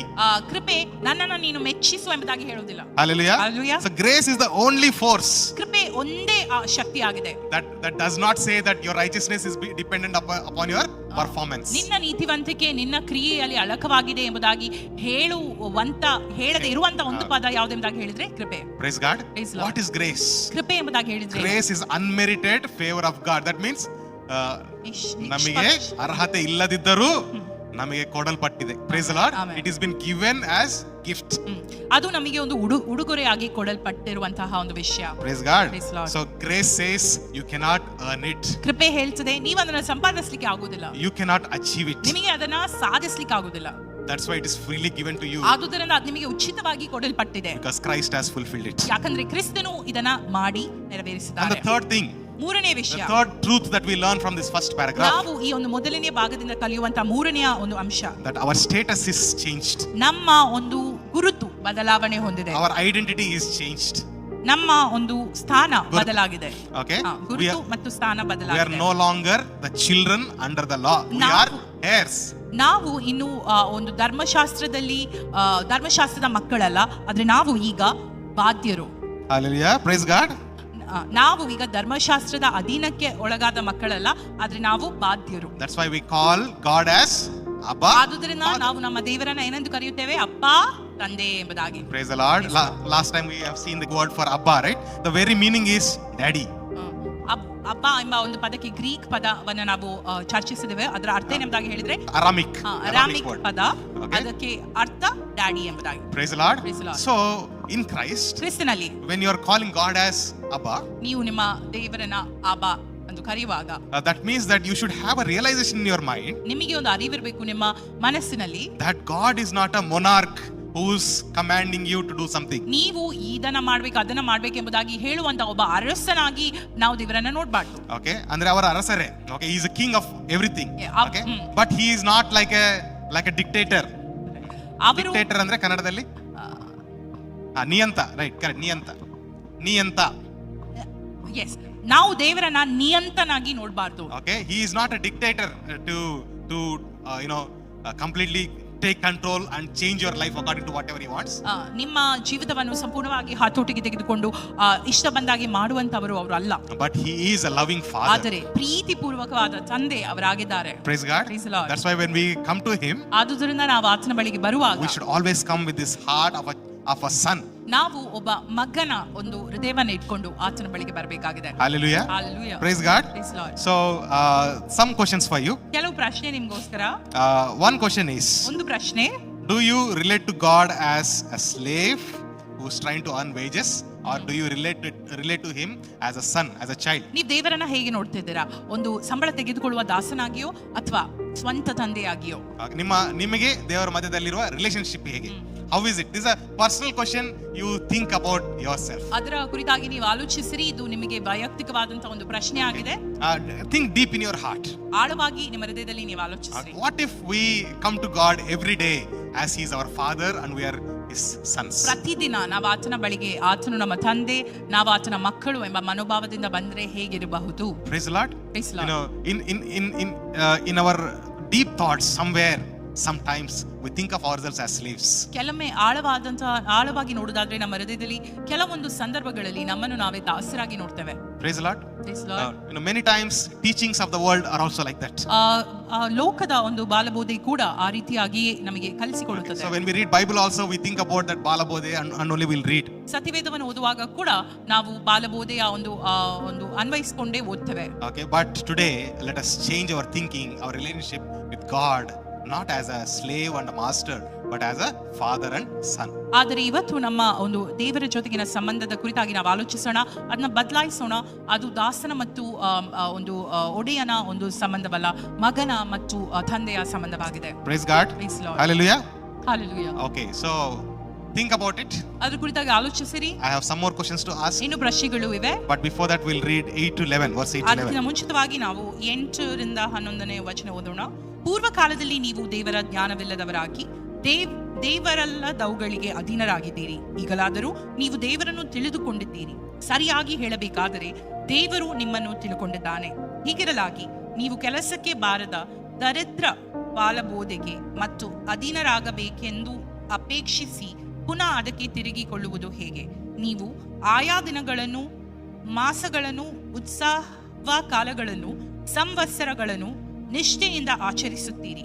ನಾನು ನಿಮಗೋಸ್ಕರ ಪ್ರಯಾಸ ಪಟ್ಟದ್ದು ನಿಷ್ಫಲವಾಯಿತೋ ಏನೋ ಎಂದು ನಿಮ್ಮ ವಿಷಯದಲ್ಲಿ ಭಯಪಡುತ್ತೇನೆ.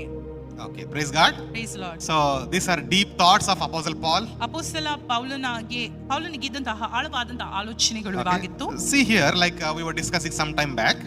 ಕೆಲವು ಸಮಯದ ಹಿಂದೆ ನಾವು ಚರ್ಚಿಸ್ತಾ ಇದ್ವಿ. Galatians church, I mean in that area.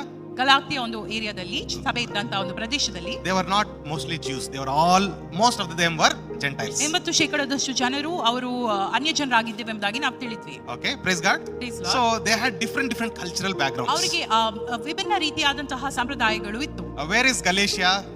Galatia ಎಲ್ಲಿದೆ? If you see in the map, it is located near Turkey. ನಾವು ಮ್ಯಾಪ್ ಅಲ್ಲಿ ನೋಡೋದಾದ್ರೆ ಅದು ತುರ್ಕಿಯಾ ದೇಶ. Okay, ಟರ್ಕಿ ದೇಶದಲ್ಲಿ ಇದೆ. Okay, so that location was full of idolatry. ಆ ಒಂದು ಪ್ರದೇಶದಲ್ಲಿ ವಿಗ್ರಹಾರಾಧನೆಗಳು ತುಂಬಾ ಇತ್ತಂತೆ. Okay, it's a area of spiritual darkness. ಆತ್ಮಿಕವಾದಂತಹ ಒಂದು ಕತ್ತಲೆಯ ಪ್ರದೇಶವೂ ಅದಾಗಿತ್ತು. Okay, they used to believe that for us our prayers to reach God we have to satisfy some spirits. ದೇವರಿಗೆ ನಮ್ಮ ಪ್ರಾರ್ಥನೆ ಮುಟ್ಟಬೇಕಿದ್ರೆ ನಾವು ಕೆಲವು ಆತ್ಮಗಳನ್ನ ಮೆಚ್ಚಿಸಬೇಕೆಂಬ ಒಂದು ಬೋಧನೆಯನ್ನು ಅವರು ನಂಬ್ತಾ ಇದ್ರು. Okay, so for us to pray something or do something about God, you have to first satisfy these spirits. If they are okay, our prayer will go. ನಾವು ನಮ್ಮ ಪ್ರಾರ್ಥನೆ ದೇವರನ್ನ ಮೆಚ್ಚಿಸಬೇಕಿದ್ರೆ ನಾವು ಈ ಆತ್ಮಗಳಿರ್ತವಲ್ಲ ಅದಕ್ಕೆ ಫಸ್ಟ್ ಮೆಚ್ಚಿಸಬೇಕು, ಆಗ ನಮ್ಮ ಪ್ರಾರ್ಥನೆ ಮೇಲೆ ಹೋಗ್ತದೆ, ದೇವರಿಗೆ ತಲುಪ್ತದೆ ಎಂಬ ಒಂದು ಬೋಧನೆ ಅಲ್ಲಿ ಇತ್ತು. Okay, again this religion is all about what? Law, fear, performance. ಈ ಒಂದು ಧರ್ಮ ಕೂಡ ನಾವು ನೋಡೋದಾದ್ರೆ ಧರ್ಮಶಾಸ್ತ್ರ ಮತ್ತು ಭಯ ಮತ್ತು ಕ್ರಿಯಾತ್ಮಕ ಉಳ್ಳಂತಹ ಒಂದು ಧರ್ಮವಾಗಿತ್ತು. Okay, and there all these people were living in fear. ಅಲ್ಲಿ ಎಲ್ಲಾ ಜನರು ಭಯದ ಆತ್ಮದಲ್ಲಿ ಜೀವಿಸುವಂತ ಜನರಾಗಿದ್ದರು. Okay, governed by paganism. All the paganistic religions all are about fear. ಎಲ್ಲ ಧರ್ಮಗಳು, ಅಲ್ಲಿ ಇದ್ದಂತ ಧರ್ಮಗಳು ಎಲ್ಲವೂ ಭಯದ ಆತ್ಮವನ್ನು ಜನರಲ್ಲಿ ನೆಲೆಸುವಂತೆ ಮಾಡ್ತಾ ಇದ್ದಾರೆ. Like I said, we don't know when the God will get angry. ಯಾವಾಗ ದೇವರಿಗೆ ಸಿಟ್ಟಾಗ್ತದೆ ಎಂಬುದಾಗಿ ಹೇಳಿಕ್ಕೆ ಆಗ್ತಿರಲಿಲ್ಲ. ಆ ಒಂದು ಆಲೋಚನೆ ಅವರಲ್ಲಿ ಇತ್ತು. We don't know which God will do what. ಯಾವ ದೇವರು ಏನ್ ಮಾಡ್ತಾರೆ ಎಂಬ ಒಂದು ಭಯದಲ್ಲಿ ಅವರು ಜೀವಿಸ್ತಾ ಇದ್ದಾರೆ. That's why wherever paganism is there will be lot of festivals. ಆದುದರಿಂದ ಎಲ್ಲಿ ವಿಗ್ರಹಾರಾಧನೆ ಇರುತ್ತದೋ ಅಲ್ಲಿ ನಾವು ನೋಡೋದಾದ್ರೆ ಅನೇಕ ಆಚರಣೆಗಳು ಕೂಡ ಇರುತ್ತವೆ. Okay, there will be lot of festivals to please one God, many festivals will be there. ಒಂದೊಂದು ದೇವರನ್ನ ಮೆಚ್ಚಿಸಲಿಕ್ಕೆ ಒಂದೊಂದು ಆಚರಣೆಗಳು ಇರ್ತವೆ. Okay, that was their situation. ಅದೇ ಗಲಾತ್ಯದವರ ಒಂದು ಪರಿಸ್ಥಿತಿ ಕೂಡ ಆಗಿತ್ತು. Now Paul is indirectly comparing Judaizers teaching to the elemental teaching. ಈ ಯೆಹೂದ್ಯರ ಒಂದು ಬೋಧೆಯನ್ನು ಆ ಒಂದು ಲೋಕದ ಒಂದು ಬಾಲಬೋಧೆಗೆ ಹೋಲಿಕೆ ಮಾಡಿ ತೋರಿಸ್ತಾ ಇದ್ದಾರೆ. Here if we read some more, little more. 10ನೇ ವಚನ, ನೀವು ಆಯಾ ದಿನಗಳನ್ನು, ಮಾಸಗಳನ್ನು, ಉತ್ಸವ ಕಾಲಗಳನ್ನು, ಸಂವತ್ಸರಗಳನ್ನು ನಿಷ್ಠೆಯಿಂದ ಆಚರಿಸುತ್ತೀರಿ. Okay, praise God. So here Paul is bringing in about their past life where they lived as pagans. ಪೌಲನು ಆ ಒಂದು ವಿಗ್ರಹಾರಾಧಕರಾಗಿ ಅವರು ಜೀವಿಸ್ತಾ ಇದ್ರಲ್ಲ ಗಲಾತ್ಯದವರು, ಆ ಹಿಂದಿನ ಜೀವಿತ ಅದನ್ನ ಜ್ಞಾಪಿಸ್ತಾ ಇದ್ದಾರೆ ಆ ಸಭೆಗೆ. And he's saying that you lived under elemental forces. ನೀವು ಆ ಲೋಕದ ಬಾಲಬೋಧೆಗೆ ಅಧೀನರಾಗಿದ್ದೀರಿ. Okay, ಅಂತ ಹೇಳ್ತಾ ಇದ್ದಾರೆ. And then he is coming to the teaching of the law, going back to the teaching of the law. ಮತ್ತು ಧರ್ಮಶಾಸ್ತ್ರದ ಬೋಧನೆಗೆ ವಾಪಸ್ ಅವರನ್ನ Okay. ಅದ್ರ ಕುರಿತಾಗಿ ಮಾತನಾಡ್ತಾ ಇದ್ದಾನೆ. And then he's saying that you have lot of rituals to follow. ಮತ್ತು ನೀವು ಹಲವಾರು ಉತ್ಸವಗಳನ್ನು ಸಂವತ್ಸರಗಳನ್ನು ಆಚರಿಸ್ತಾ ಇದ್ದೀರಿ. Okay. What is the main contention of Paul from past 3 chapters that we have read? ಮೂರು Right? ಅಧ್ಯಾಯಗಳಿಂದ ಪೌಲನ್ ಯಾವುದ್ರ ಕುರಿತಾಗಿ ನಿರಂತರವಾಗಿ ಹೇಳ್ತಾ ಇದ್ದಾರೆ? Why you are going back to the law? That is ನೀವು the ಯಾಕೆ main problem, right? ಧರ್ಮಶಾಸ್ತ್ರದ ಬೋಧನೆಗೆ ಮತ್ತೆ ಹಿಂದಿರುಗಿ ಹೋಗ್ತಾ ಇದ್ದೀರಿ ಎಂಬ ಒಂದು Okay. ಪ್ರಶ್ನೆ. That is the only problem that was there. ಅದೊಂದೇ ಸಮಸ್ಯೆ ಆಗಿತ್ತು ಆ ಸಭೆಯಲ್ಲಿ. Okay. Now he is comparing it to the paganism in the past. ಈಗ ಆ ಬೋಧನೆಯನ್ನು ಆತನು ಹಿಂದಿನ ಕಾಲದಲ್ಲಿ ಅವರು ಆಚರಿಸುತ್ತಿದ್ದಂತಹ ವಿಗ್ರಹಾರಾಧನೆಗೆ ಹೋಲಿಕೆ ಮಾಡ್ತಾ ಇದ್ದಾರೆ. So he is saying once you are slaves to the nature by nature that are not gods, you are slaves to those. ಪೂರ್ವ ಕಾಲದಲ್ಲಿ ನೀವು ದೇವರ ಜ್ಞಾನವಿಲ್ಲದವರಾಗಿ ದೇವರಲ್ಲದವುಗಳಿಗೆ ಅಧೀನರಾಗಿದ್ದೀರಿ. Okay. ಎಂಬುದಾಗಿ The things that are not gods, you are slaves to those. ನೀವು ದೇವರಲ್ಲದ ವಿಷಯಕ್ಕೆ ಅಧೀನರಾಗಿದ್ದೀರಿ ಎಂಬುದಾಗಿ ಪೌಲನು ಹೇಳ್ತಾ ಇದ್ದಾನೆ. Okay, praise God. Praise Lord. Hallelujah. Hallelujah. Okay, so here what is this question? In verse 11 if you read, verse 9 only we'll read. 9 and 10. 9ನೇ ವಚನದಲ್ಲಿ 9 we'll read. ಈಗಲಾದರೂ ನೀವು ದೇವರನ್ನು ತಿಳಿದುಕೊಂಡಿದ್ದೀರಿ, ಸರಿಯಾಗಿ ಹೇಳಬೇಕಾದರೆ ದೇವರು ನಿಮ್ಮನ್ನು ತಿಳಿದುಕೊಂಡಿದ್ದಾನೆ. ಹೀಗಿರಲಾಗಿ ನೀವು ಕೆಲಸಕ್ಕೆ ಬಾರದ ದರಿದ್ರ ಬಾಲಬೋಧೆಗೆ ಮತ್ತು ಅಧೀನರಾಗಬೇಕೆಂದು ಅಪೇಕ್ಷಿಸಿ ಪುನಃ ಅದಕ್ಕೆ ತಿರುಗಿಕೊಳ್ಳುವುದು ಹೇಗೆ? Okay, praise God. See here again he is using very strong word daridra ಬೋಧೆ, balabodhe. All right. So okay, he is saying that why are you going back again to that elemental teaching which is of useless? ಕೆಲಸಕ್ಕೆ ಬಾರದ ದರಿದ್ರ ಬಾಲಬೋಧೆಗೆ ಮತ್ತೆ ಅಧೀನರಾಗಿ ಹೋಗ್ತಾ ಇದ್ದೀರಿ ಯಾಕೆ ಎಂಬ ಒಂದು ಪ್ರಶ್ನೆ ಪೌಲನ್ ಕೇಳ್ತಾ ಇದ್ದಾರೆ. What were Galatians doing actually? ಗಲಾತ್ಯದವರು ಏನು ಮಾಡ್ತಿದ್ರಂತೆ? Church of Galatia, what they were doing? They are coming back to law. Galatia ಸಭೆಯವರು ಏನ್ ಮಾಡ್ತಿದ್ರು? ಧರ್ಮಶಾಸ್ತ್ರಕ್ಕೆ ವಾಪಸ್ ಬರ್ತಾ ಇದ್ರು. He is comparing coming back to the law is same as if you went back to the paganism. ಧರ್ಮಶಾಸ್ತ್ರದ ಬೋಧನೆಗೆ ವಾಪಸ್ ಬರೋದು ಯಾವ ರೀತಿಯಾಗಿ ಹೋಲಿಕೆ ಮಾಡಿದ್ದಾರೆ ಎಂಬುದಾಗಿ ಹೇಳಿದ್ರೆ ಪೌಲರು, ನೀವು ಹಿಂದೆ ಆಚರಿಸುತ್ತಿದ್ದಂತಹ ವಿಗ್ರಹಾರಾಧನೆಗೆ ಅದು ಸಮಾನ ಎಂಬುದಾಗಿ. Okay, what is not God, you are slave to those. Now you are again going back to that. ಯಾವುದು ದೇವರಿಗೆ ಸೇರಿದಲ್ಲವೋ ಅದಕ್ಕೆ ನೀವು ಅಧೀನರಾಗಿದ್ದೀರಿ ಮತ್ತು ಅದಕ್ಕೆ ತಿರುಗಿಕೊಂಡು ಹೋಗುತ್ತೀರಿ ಎಂಬುದಾಗಿ ಕೇಳ್ತಾ ಇದ್ದಾರೆ. Praise the Lord. Praise Lord. So he is indirectly comparing the teachings of the Judaizers to the teachings of paganism. ನಾವು ನೋಡೋದಾದ್ರೆ ಯಹೂದ್ಯರ ಒಂದು ಬೋಧನೆಯನ್ನು ಆತನು ಪೌಲನು ಇಲ್ಲಿ ವಿಗ್ರಹಾರಾಧನೆಗೆ ಹೋಲಿಕೆ ಮಾಡ್ತಾ ಇದ್ದಾರೆ. Okay, it is not actually paganism. ಅದು ನಿಜವಾಗಿ ನೋಡೋದಾದ್ರೆ ಅದು ವಿಗ್ರಹಾರಾಧನೆ ಅಲ್ಲ. But there is no place for it in the church. ಆದರೆ ಸಭೆಗಳಲ್ಲಿ ಅದಕ್ಕೆ ಯಾವ ಸ್ಥಳ ಇಲ್ಲ. Because you are bringing something not of God. God did not give it to you now. He gave it in the past. Now it is grace of Jesus Christ. Because you are bringing past again, it is like idolatry. ನೀವು ಹಿಂದಿನದನ್ನು ಪುನಃ ತರುವುದರ ಕಾರಣ ಅದು ದೇವರಿಗೆ ಸೇರಿದ್ದಲ್ಲ, ಆದುದರಿಂದ ಅದು ವಿಗ್ರಹಾರಾಧನೆಗೆ ಸಮಾನ ಎಂಬುದಾಗಿ ಹೇಳ್ತಾ ಇದ್ದಾರೆ. So henceforth he is saying in the 10th verse. 10ನೇ ವಚನದಲ್ಲಿ ನೀವು ಆಯಾ ದಿನಗಳನ್ನು, ಮಾಸಗಳನ್ನು, ಉತ್ಸವ ಕಾಲಗಳನ್ನು, ಸಂವತ್ಸರಗಳನ್ನು ನಿಷ್ಠೆಯಿಂದ ಆಚರಿಸುತ್ತೀರಿ. Okay, praise God. See here how the Judaizers they taught to the Galatian people. ಯಹೂದ್ಯರು ಯಾವ ರೀತಿಯಾಗಿ ಗಲಾತ್ಯದವರಿಗೆ ಬೋಧನೆ ಮಾಡಿದ್ರು ನೋಡಿ. They actually brainwashed them. ಅವರನ್ನು ಸಂಪೂರ್ಣವಾಗಿ ಅವರ ಒಂದು ತಲೆಯನ್ನ ಹಾಳು ಮಾಡಿದ್ರು. Okay, how what do they say? They said that unless you go through circumcision, your salvation is not complete.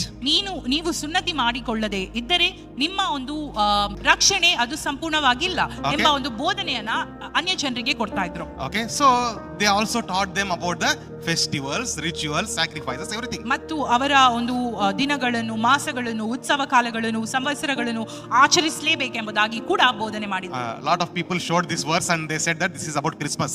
ಇದು ಕ್ರಿಸ್ಮಸ್ ಕುರಿತಾಗಿದೆ ಎಂಬುದಾಗಿ ಅನೇಕರು ಇವಾಗೂ ಕೂಡ ವಾದ ಮಾಡ್ತಾರೆ. ಮೊನ್ನೆ ಈಸ್ಟರ್ ಟೈಮ್ ಅಲ್ಲಿ ನಾನೊಂದು ವಿಡಿಯೋ ಹಾಕಿದ್ದೆ, ಅದರಲ್ಲಿ ಕೆಳಗೆ ಕಾಮೆಂಟ್ ಬಂತು ಈ ವರ್ಸ್ ಹಾಕಿ, this is talking about Easter ಅಂತ. Is it talking about Easter?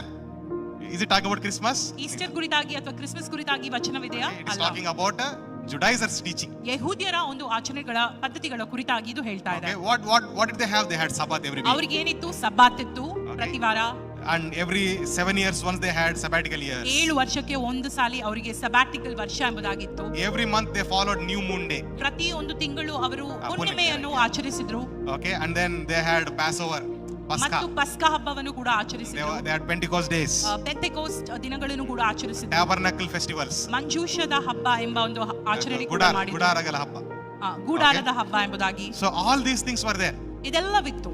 They all enforced saying that you have to follow these, otherwise God is not pleased with you. ಇದನ್ನ ಆ ಗಲಾತ್ಯ ಸಭೆಯ ಮೇಲೆ ಅವರು ಹಾಕಿ ಇದನ್ನ ನಿಮ್ಮ ಆಚರಿಸಲೇಬೇಕು, ಇಲ್ಲದ್ರೆ ದೇವರು ನಿಮ್ಮನ್ನು ಮೆಚ್ಚುವುದಿಲ್ಲ ಕೂಡ ಎಂಬ ಬೋಧನೆಯನ್ನ ಕೊಟ್ರು. Praise the Lord. Praise Lord. So that's why he is comparing this to idolatry. ಆದುದರಿಂದ ಪೌಲನು ಇದೆಲ್ಲ ವಿಷಯಗಳನ್ನ ವಿಗ್ರಹಾರಾಧನೆಗೆ ಹೋಲಿಕೆ ಮಾಡ್ತಾ ಇದ್ದಾರೆ. because God has chosen you, but now you're trying to please him through your own ways. ಯಾಕಂದ್ರೆ ದೇವರು ನಿಮ್ಮನ್ನು ಆರಿಸಿದಾಗ್ಯೂ ನಿಮ್ಮ ಕ್ರಿಯೆಗಳಿಂದ ಆತನನ್ನ ಮೆಚ್ಚಿಸಲಿಕ್ಕೆ ನೀವು ನೋಡ್ತಾ ಇದ್ದೀರಿ ಎಂಬುದಾಗಿ. Praise the Lord. Praise the Lord. Okay, ಇನ್ನೊಂದು ವಚನ ಓದು, next verse. ಈಗಲಾದರೂ ನೀವು ದೇವರನ್ನು ತಿಳಿದುಕೊಂಡಿದ್ದೀರಿ.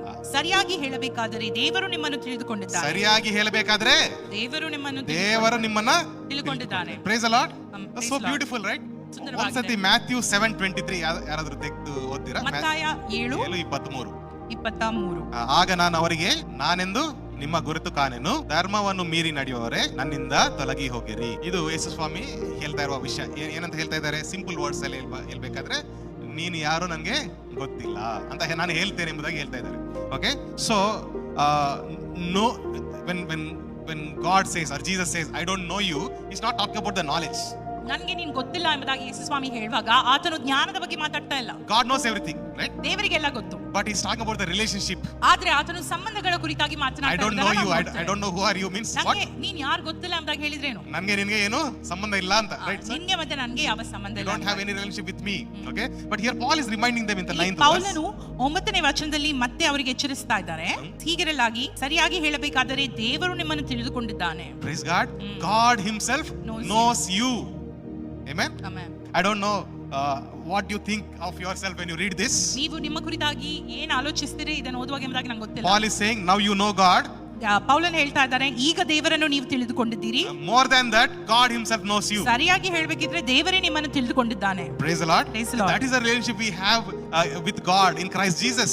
ಅದೇ ಒಂದು ಸಂಬಂಧ ನಮಗೆ ಯೇಸು ಕ್ರಿಸ್ತನಲ್ಲಿ ಇದೆ. ಯೇಸು ಕ್ರಿಸ್ತನ ಮೂಲಕವಾಗಿ ದೇವರಲ್ಲಿ ಇದೆ. You knowing God is one thing. ನೀವು ದೇವರನ್ನು ತಿಳಿಯುವುದು ಒಂದು ವಿಷಯವಾದ್ರೆ, okay, but God knowing you is the greatest honor in the world. ದೇವರು ನಿಮ್ಮನ್ನು ತಿಳಿಯುವುದು ಎಂಬುದಾಗಿ ಹೇಳಿದ್ರೆ ಅದು ಎಲ್ಲದಕ್ಕಿಂತ ಒಂದು ಹೆಚ್ಚಾದಂತ ಒಂದು ಭಾಗ್ಯ. Okay, so it's ಗೌರವ ಸ್ಥಾನ. ಭಾಗ್ಯ is a nice word. Okay, it's the greatest honor that you can ever imagine. ಅದು ನಮಗೆ ಕೊಟ್ಟಂತ ಒಂದು ದೊಡ್ಡ ಗೌರವ ಎಂಬುದಾಗಿ ನಾವು ತಿಳಿಯುತ್ತೇವೆ. Praise the Lord. Praise the Lord. So it is talking about the relationship with what you have with the God is about the Father and the Son. He knows you as a son.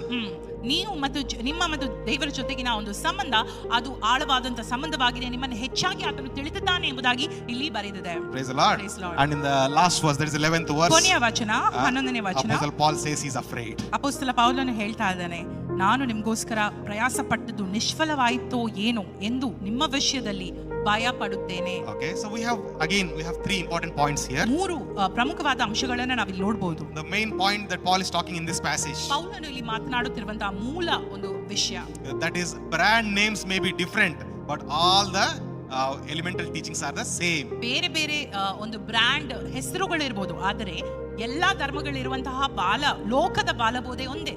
It is all about slavery, fear and trying to please God on your own strength. ಎಲ್ಲವೂ ಯಾವುದರ ಕುರಿತಾಗಿ ಮಾತನಾಡ್ತಾ ಇದೆ ಎಂಬುದಾಗಿ ಹೇಳಿದ್ರೆ ದಾಸತ್ವ, ಭಯ ಮತ್ತು ಕ್ರಿಯಾತ್ಮಕವಾಗಿ ದೇವರನ್ನ ಮೆಚ್ಚಿಸುವಂತ ವಿಷಯಗಳನ್ನೇ ಹೇಳ್ತದೆ. So that means in the world there are only 2 ways. ಅಂದ್ರೆ ಲೋಕದಲ್ಲಿ 2 ವಿಷಯಗಳಿವೆ. One is the way of Jesus Christ, the grace. Amen. ಒಂದು ಯೇಸು ಸ್ವಾಮಿಯ ಮಾರ್ಗ, ಅದು ಕೃಪೆಯ ಮಾರ್ಗ. Okay, and then the second way is the way of self effort which will lead to slavery. ಎರಡನೆಯದು ಸ್ವಪ್ರಯತ್ನ ಮೂಲಕವಾಗಿ ನಾವು ಸಂಪಾದಿಸಿಕೊಳ್ಳುವಂತದ್ದು, ಅದು ದಾಸತ್ವಕ್ಕೆ ನಮ್ಮನ್ನ ನಡೆಸುವಂತದ್ದಾಗಿದೆ. Praise God. Praise Hallelujah. Hallelujah. And the second thing that we learn here, ಮೂರನೇ ವಿಷಯ, being known by God is a foundational statement of Christianity. ದೇವರಿಂದ ತಿಳಿಯಲ್ಪಟ್ಟವರು ನಾವು ಎಂಬುದಾಗಿ ಹೇಳಿದ್ರೆ ಅದು ಕ್ರೈಸ್ತತ್ವಕ್ಕೆ ಒಂದು ಅಸ್ತಿವಾರದ ವಿಷಯ.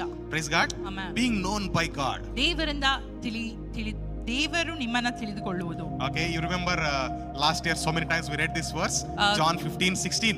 What did Jesus say? ಯೋಹಾನ 15:16 ನಾವು ಕಳೆದ ವರ್ಷ ತುಂಬಾ ಸಾರಿ ಓದಿದ್ವಿ. ಅದೇನ್ ಹೇಳ್ತದೆ? You did not choose me, I myself chose you. ನೀ ನನ್ನನ್ನು ಆರಿಸಲಿಲ್ಲ, ನಾನೇ ನಿನ್ನನ್ನ ಆರಿಸಿಕೊಂಡಿದ್ದೇನೆ. So that you will bear fruit. ನೀವು ಫಲ ಕೊಡಬೇಕೆಂತಲೂ, and your fruit will remain. ಮತ್ತು ನಿಮ್ಮ ಫಲವು ನೆಲೆಸುವಂತದ್ದಾಗಿರಬೇಕೆಂತಲೂ, whatever you ask the Father, he will give it to you. ನೀವು ನನ್ನ ತಂದೆಯನ್ನು ಏನು ಕೇಳಿದ್ರು ಕೂಡ ಆತನು ಕೊಡುವಂತವನಾಗಿದ್ದಾನೆ. Hallelujah. Praise God. So this thought that God knows us will bring humbleness in our heart. ದೇವರು ನಮ್ಮನ್ನು ಅರಿತಿದ್ದಾನೆ ಎಂಬ ಒಂದು ಆಲೋಚನೆ ನಮ್ಮ ಹೃದಯಗಳಲ್ಲಿ ತಗ್ಗಿಸುವಿಕೆಯ ಮನೋಭಾವವನ್ನು ತರುತ್ತದೆ. It has great assurance in the heart. ನಮ್ಮ ಹೃದಯದಲ್ಲಿ ಒಂದು ದೃಢತೆ ಇರ್ತದೆ. Okay, it is not based on my performance but because of his love. ನನ್ನ ಕ್ರಿಯೆ ಮೂಲಕ ಇದು ಅಲ್ಲ, ಆದ್ರೆ ಆತನ ಪ್ರೀತಿಯ ನಿಮಿತ್ತವಾಗಿ ಎಂಬುದಾಗಿ ಒಂದು ಅರಿವು ನಮಗೆ ಬರುತ್ತದೆ. It also teaches us to love others the way we love ourselves. ನಮ್ಮನ್ನು ನಾವು ಪ್ರೀತಿಸಿದಂತೆ ಇತರರನ್ನು ನಾವು ಪ್ರೀತಿಸಬೇಕು ಎಂಬ ಒಂದು ಒಂದು ಬಾಧ್ಯತೆ ಕೂಡ ನಮ್ಮಲ್ಲಿ ಅದು ಹಾಕ್ತದೆ. Because Christ showed his love to us. ಯಾಕಂದ್ರೆ ಕ್ರಿಸ್ತನು ತನ್ನ ಪ್ರೀತಿಯನ್ನು ನಮ್ಮೆಲ್ಲರಿಗೆ So ತೋರಿಸಿಕೊಟ್ಟನು. in the 11th verse, Apostle Paul 11ನೇ says, ವಚನದಲ್ಲಿ ಅಪೊಸ್ತಲನಾದ ಪೌಲನು ಹೇಳ್ತಾ ಇದ್ದಾನೆ, ನಾನು ನಿಮಗೋಸ್ಕರ ಪ್ರಯಾಸ ಪಟ್ಟದ್ದು ನಿಷ್ಫಲವಾಯಿತೋ ಏನೋ ಎಂದು ನಿಮ್ಮ ವಿಷಯದಲ್ಲಿ ಭಯಪಡುತ್ತೇನೆ. I am afraid if my labor will go in vain. ನಾನು ಭಯಪಡ್ತೇನೆ ನಿಮ್ಮ ವಿಷಯವಾಗಿ ನಾನು ಎಷ್ಟು ಪ್ರಯಾಸ ಪಟ್ಟದ್ದು ವ್ಯರ್ಥವಾಯಿತೋ ಎಂಬುದಾಗಿ. Okay, this is a heart of a father, right? ಇದೇ ಒಂದು ತಂದೆಯ ಹೃದಯ ಆಗಿದೆ ಎಂಬುದಾಗಿ ನಾವು ತಿಳಿಯುತ್ತೇವೆ. Praise God. Praise the Lord. Hallelujah. So we are some of us are cell group leaders are here. ಕೆಲವು ಸೆಲ್ ಗ್ರೂಪ್ ನಾಯಕರು ಇಲ್ಲಿದ್ದೀರಿ, Youth leaders are here. Youth ನಾಯಕರು ಇದ್ದೀರಿ, Pastors, preachers, we're all here. ಸಭಾಪಾಲಕರು ಮತ್ತು ಬೋಧಕರು ಇಲ್ಲಿದ್ದೀರಿ, Fathers, mothers are here. ತಂದೆ ತಾಯಿಯರು ಇಲ್ಲಿದ್ದೀರಿ. Praise God. Praise the Lord. Just look at the heart of Apostle Paul. ಅಪೊಸ್ತಲನಾದ ಪೌಲನ ಒಂದು ಹೃದಯವನ್ನ ಇಲ್ಲಿ ನೀವು ಗಮನಿಸಿರಿ. He carries the weight of the burden of the gospel for the people. ಆ ಒಂದು ಸುವಾರ್ತೆಯ ಒಂದು ಭಾರವನ್ನು ಆತನು ಹೊತ್ತಿರೋದನ್ನ ನಾವಿಲ್ಲಿ ಕಾಣ್ತೇವೆ ಜನರಿಗೋಸ್ಕರ. Okay, so his fear is not doubt, right? ಆತನ ಒಂದು ಭಯವು ಸಂದೇಹವಲ್ಲ. Okay, his fear is concern. ಆತನ ಒಂದು ಭಯ ನಾವು ನೋಡೋದಾದ್ರೆ ಅದು ಏನೆಂಬುದಾಗಿ ಹೇಳಿದ್ರೆ ಜನರ ಕುರಿತಾಗಿ ಆತನ ನಿಜವಾದಂತಹ ಒಂದು ಭಾರ, ಹೃದಯ ಭಾರ. Okay, he is concerned for the people ಅವರ ವಿಷಯವಾಗಿ ಕಾಳಜಿಯುಳ್ಳವನಾಗಿದ್ದಾನೆ. because he worked so much for them. ಯಾಕಂದ್ರೆ ಅವರಿಗೋಸ್ಕರ ತುಂಬಾ ಶ್ರಮವನ್ನು ಪೌಲನು ತಾಳಿದ್ದಾರೆ. I think pastors will know this burden very much. ಸಭಾಪಾಲಕರುಗಳಿಗೆ ಈ ಒಂದು ಭಾರ ಗೊತ್ತಿರ್ತದೆ ಎಂಬುದಾಗಿ ನಾನು ಭಾವಿಸ್ತೇನೆ. They would have struggled hard to build the church. ಆ ಒಂದು ಸಭೆಯನ್ನು ಕಟ್ಟಲಿಕ್ಕೆ ತುಂಬಾ ಶ್ರಮ ಪಟ್ಟಿರ್ತಾರೆ. Okay, they would have put entire life for the church. ಅವರ ಜೀವಿತವನ್ನೇ ಆ ಸಭೆಗಳಿಗೆ ಹಾಕಿರ್ತಾರೆ. But there be one or two persons in the church there ಆದ್ರೆ ಸಭೆಗಳಲ್ಲಿ ಒಂದೆರಡು ಜನರು ಇರ್ತಾರೆ, talking against the pastor, ಸಭಾಪಾಲಕರ ವಿರುದ್ಧವಾಗಿ ಮಾತನಾಡುವ, trying to turn the people against the pastor. ಜನರನ್ನ ಸಭಾಪಾಲಕರ ವಿರುದ್ಧವಾಗಿ ಕೂಡ ತಯಾರು ಮಾಡೋರು. You know how much it hurts? ಎಷ್ಟು ನೋವಾಗ್ತದೆ ಗೊತ್ತಾ? It hurts a lot. Only pastor can say how much it hurts. ಆ We can't ಸಭಾಪಾಲಕರು imagine. ಮಾತ್ರ ಹೇಳ್ಬೋದು ಎಷ್ಟು ನೋವಾಗ್ತದೆ ಎಂಬುದಾಗಿ. That's what Paul was experiencing here. ಅದೇ ಪೌಲನು ಇಲ್ಲಿ ಅನುಭವಿಸುವುದನ್ನ ನಾವು In the ನೋಡ್ತೇವೆ. next few verses he will say, ಬರುವ ವಚನಗಳಲ್ಲಿ ಆತನು ಹೇಳ್ತಾ ಇರೋದನ್ನ ಕೂಡ ನಾವು ನೋಡ್ತೇವೆ. he says that you embraced me, you took care of me when I was sick, you brought me together. ನೀವು ನನ್ನ ಕಾಯಿಲೆಯಲ್ಲಿದ್ದಾಗ ನನ್ನನ್ನು ಎಷ್ಟೋ ಪ್ರೀತಿಯಿಂದ ನೋಡಿದ್ರಿ, ನನಗೆ ನೆಲೆಸಲಿಕ್ಕೆ ಸ್ಥಳವನ್ನು ಕೊಟ್ರಿ ಅಂತೆಲ್ಲ ಹೇಳ್ತಾನೆ ಪೌಲನು. What did they do that you went for them and turned against me? ಅವರು ಏನ್ ಮಾಡಿದ ಕಾರಣದಿಂದ ನನ್ನಿಂದ ದೂರ ಹೋಗಿದ್ದೀರಾ ನೀವು ಎಂಬುದಾಗಿ ಪೌಲನು So ಪ್ರಶ್ನಿಸ್ತಾ that was his ಇದ್ದಾನೆ. burden here. ಆ ಒಂದು ಹೃದಯ ಭಾರವನ್ನು ಪೌಲನು ಆ ಗಲಾತ್ಯ ಸಭೆಯವರಿಗೆ ಕೇಳುವುದನ್ನು ನಾವು ನೋಡ್ತೇವೆ. Praise the Lord. Praise the Lord. Hallelujah. Hallelujah. So with that we'll finish here today. ಇದರಲ್ಲಿ ನಾವು ಮುಗಿಸೋಣ. So one question for the sisters. ಒಂದು ಪ್ರಶ್ನೆ ಸಹೋದರಿಯರಿಗೋಸ್ಕರ. We all follow some spiritual practices, right? ನಾವೆಲ್ಲರೂ ಕೆಲವು ಆತ್ಮಿಕವಾದಂತಹ ಆಚರಣೆಗಳನ್ನ ಮಾಡ್ತೇವಲ್ಲ, Like reading Bible, ಅಂದ್ರೆ ಸತಿವೇದ ಓದುವುದು, joining morning prayer, morning prayers ಗೆ ಸೇರಿ we come for ಬರೋದು, worship, fasting ಆರಾಧನೆಗೆ prayers, ಬರೋದು, ಉಪವಾಸ ಪ್ರಾರ್ಥನೆಗೆ ಬರೋದು, Bible studies. ಬೈಬಲ್ ಸ್ಟಡಿಗೆ ಬರುವಂತದ್ದು. Okay, these are all called spiritual practices. ಇದೆಲ್ಲ ಆತ್ಮಿಕವಾದಂತಹ ಅಭ್ಯಾಸಗಳು. Okay, do you think these are for earning favor from God? ಇದೆಲ್ಲವೂ ದೇವರನ್ನು ಮೆಚ್ಚಿಸಲಿಕ್ಕೋಸ್ಕರ, ದೇವರಿಂದ ಏನಾದರೂ ಹೊಂದಿಕೊಳ್ಳಿಕ್ಕೋಸ್ಕರ ನಾವು ಮಾಡ್ತಾ ಇದ್ದೇವಾ? Definitely not. Never. You can say never.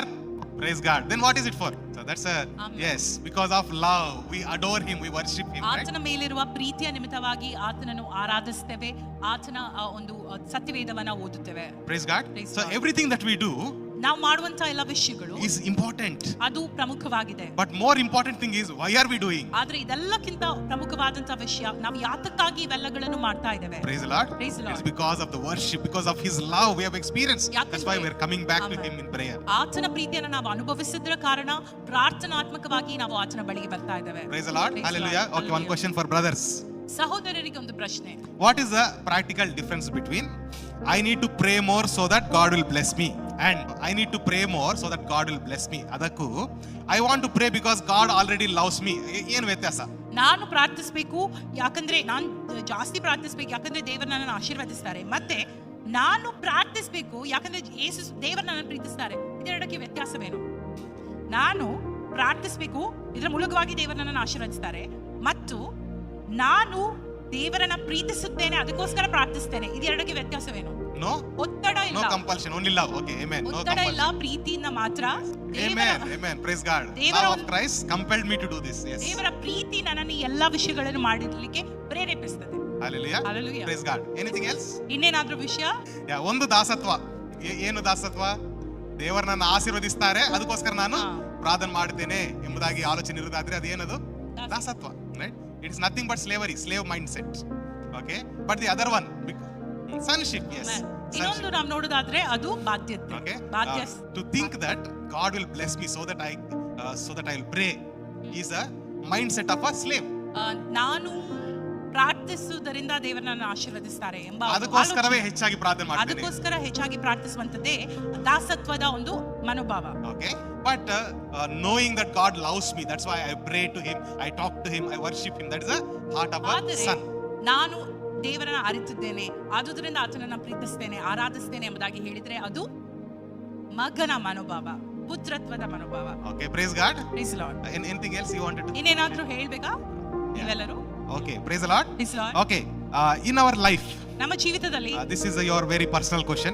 ತುಂಬಾ ವೈಯಕ್ತಿಕವಾದಂತ ಪ್ರಶ್ನೆ. It looks like Paul cared for Galatians, the people of Galatian church too much. ಪೌಲನು ಗಲಾತ್ಯದವರ ಕುರಿತಾಗಿ ತುಂಬಾ ಯೋಚಿಸಿದನೆಂಬುದಾಗಿ ನಾವು ತಿಳಿಯುತ್ತೇವಲ್ಲ. Who are the people in your life you care like this apart from your family? ನಿಮ್ಮ ಕುಟುಂಬವಲ್ಲದೆ ನೀವು ಯಾರಿಗೋಸ್ಕರ ಇಷ್ಟು ಆಲೋಚಿಸ್ತೀರಾ? ಅವರಿಗೋಸ್ಕರ. Apart from your family. ನಿಮ್ಗೆ ಒಂದು ಭಾರವಿದೆ ಇರೋದಿಲ್ಲ ಅವರಿಗೋಸ್ಕರ, ಸಭೆ ಅವರಿಗೋಸ್ಕರ. Amen. Praise the Lord. Praise the Lord. Yes, definitely. We have to pray for every member of the church, right? ನಾವು ಸಭೆಯ ಎಲ್ಲಾ ಸಭಿಕರಿಗೆ ಪ್ರಾರ್ಥಿಸಬೇಕು. That they should know the grace of Christ. ಅವರಿಗೆ ಕ್ರಿಸ್ತನ ಒಂದು ಕೃಪೆ And ಅರಿವಾಗಬೇಕೆಂಬುದಾಗಿ. they should never turn to another teaching. ಮತ್ತು ಬೇರೆ ಬೋಧನೆಗೆ ಅವರು ತಿರುಗಬಾರದೆಂಬುದಾಗಿ. Okay. ಈ ಭಾವನೆ ಯಾವಾಗ ಬರ್ತದೆ? When will we get this thought?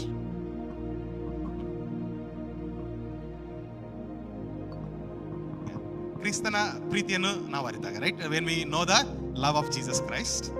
Okay, so practically, generally, when will you get this thought? ಇದು ನಮ್ಮ ಸಭೆ ಎಂಬುದಾಗಿ ಯಾವಾಗ ನಮ್ಮ ಮನಸ್ಸಲ್ಲಿ ಬರ್ತದೋ ಆವಾಗಲೇ ನಾವು ಈ ರೀತಿಯಲ್ಲಿ ಪ್ರಾರ್ಥನೆ ಮಾಡಲಿಕ್ಕೆ, ಯೋಚನೆ ಮಾಡಲಿಕ್ಕೆ ಸಾಧ್ಯವಾಗ್ತದೆ, right? When you think that this is some ETGF church belonging to pastor Paul Praveen, ನಾನು ಇಲ್ಲಿ ಬರ್ತೇನೆ, ಆರಾಧನೆ ಮಾಡ್ತೇನೆ, ಹೋಗ್ತೇನೆ ಎಂಬುದಾಗಿರುವಾಗ ಈ ಆಲೋಚನೆ ಬರುತ್ತೆ, right? So I think we should, if we are not already there, we should cultivate this. ನಮಗೆ ಈ ಮನೋಭಾವ ಇರದಿದ್ರೆ ನಾವು ಇದನ್ನ ಪ್ರಾಕ್ಟೀಸ್ ಮಾಡಬೇಕಾಗಿದೆ. Okay, because the church is body of Christ. ಯಾಕಂದ್ರೆ ಸಭೆಯು ದೇವರ ಒಂದು ದೇಹ.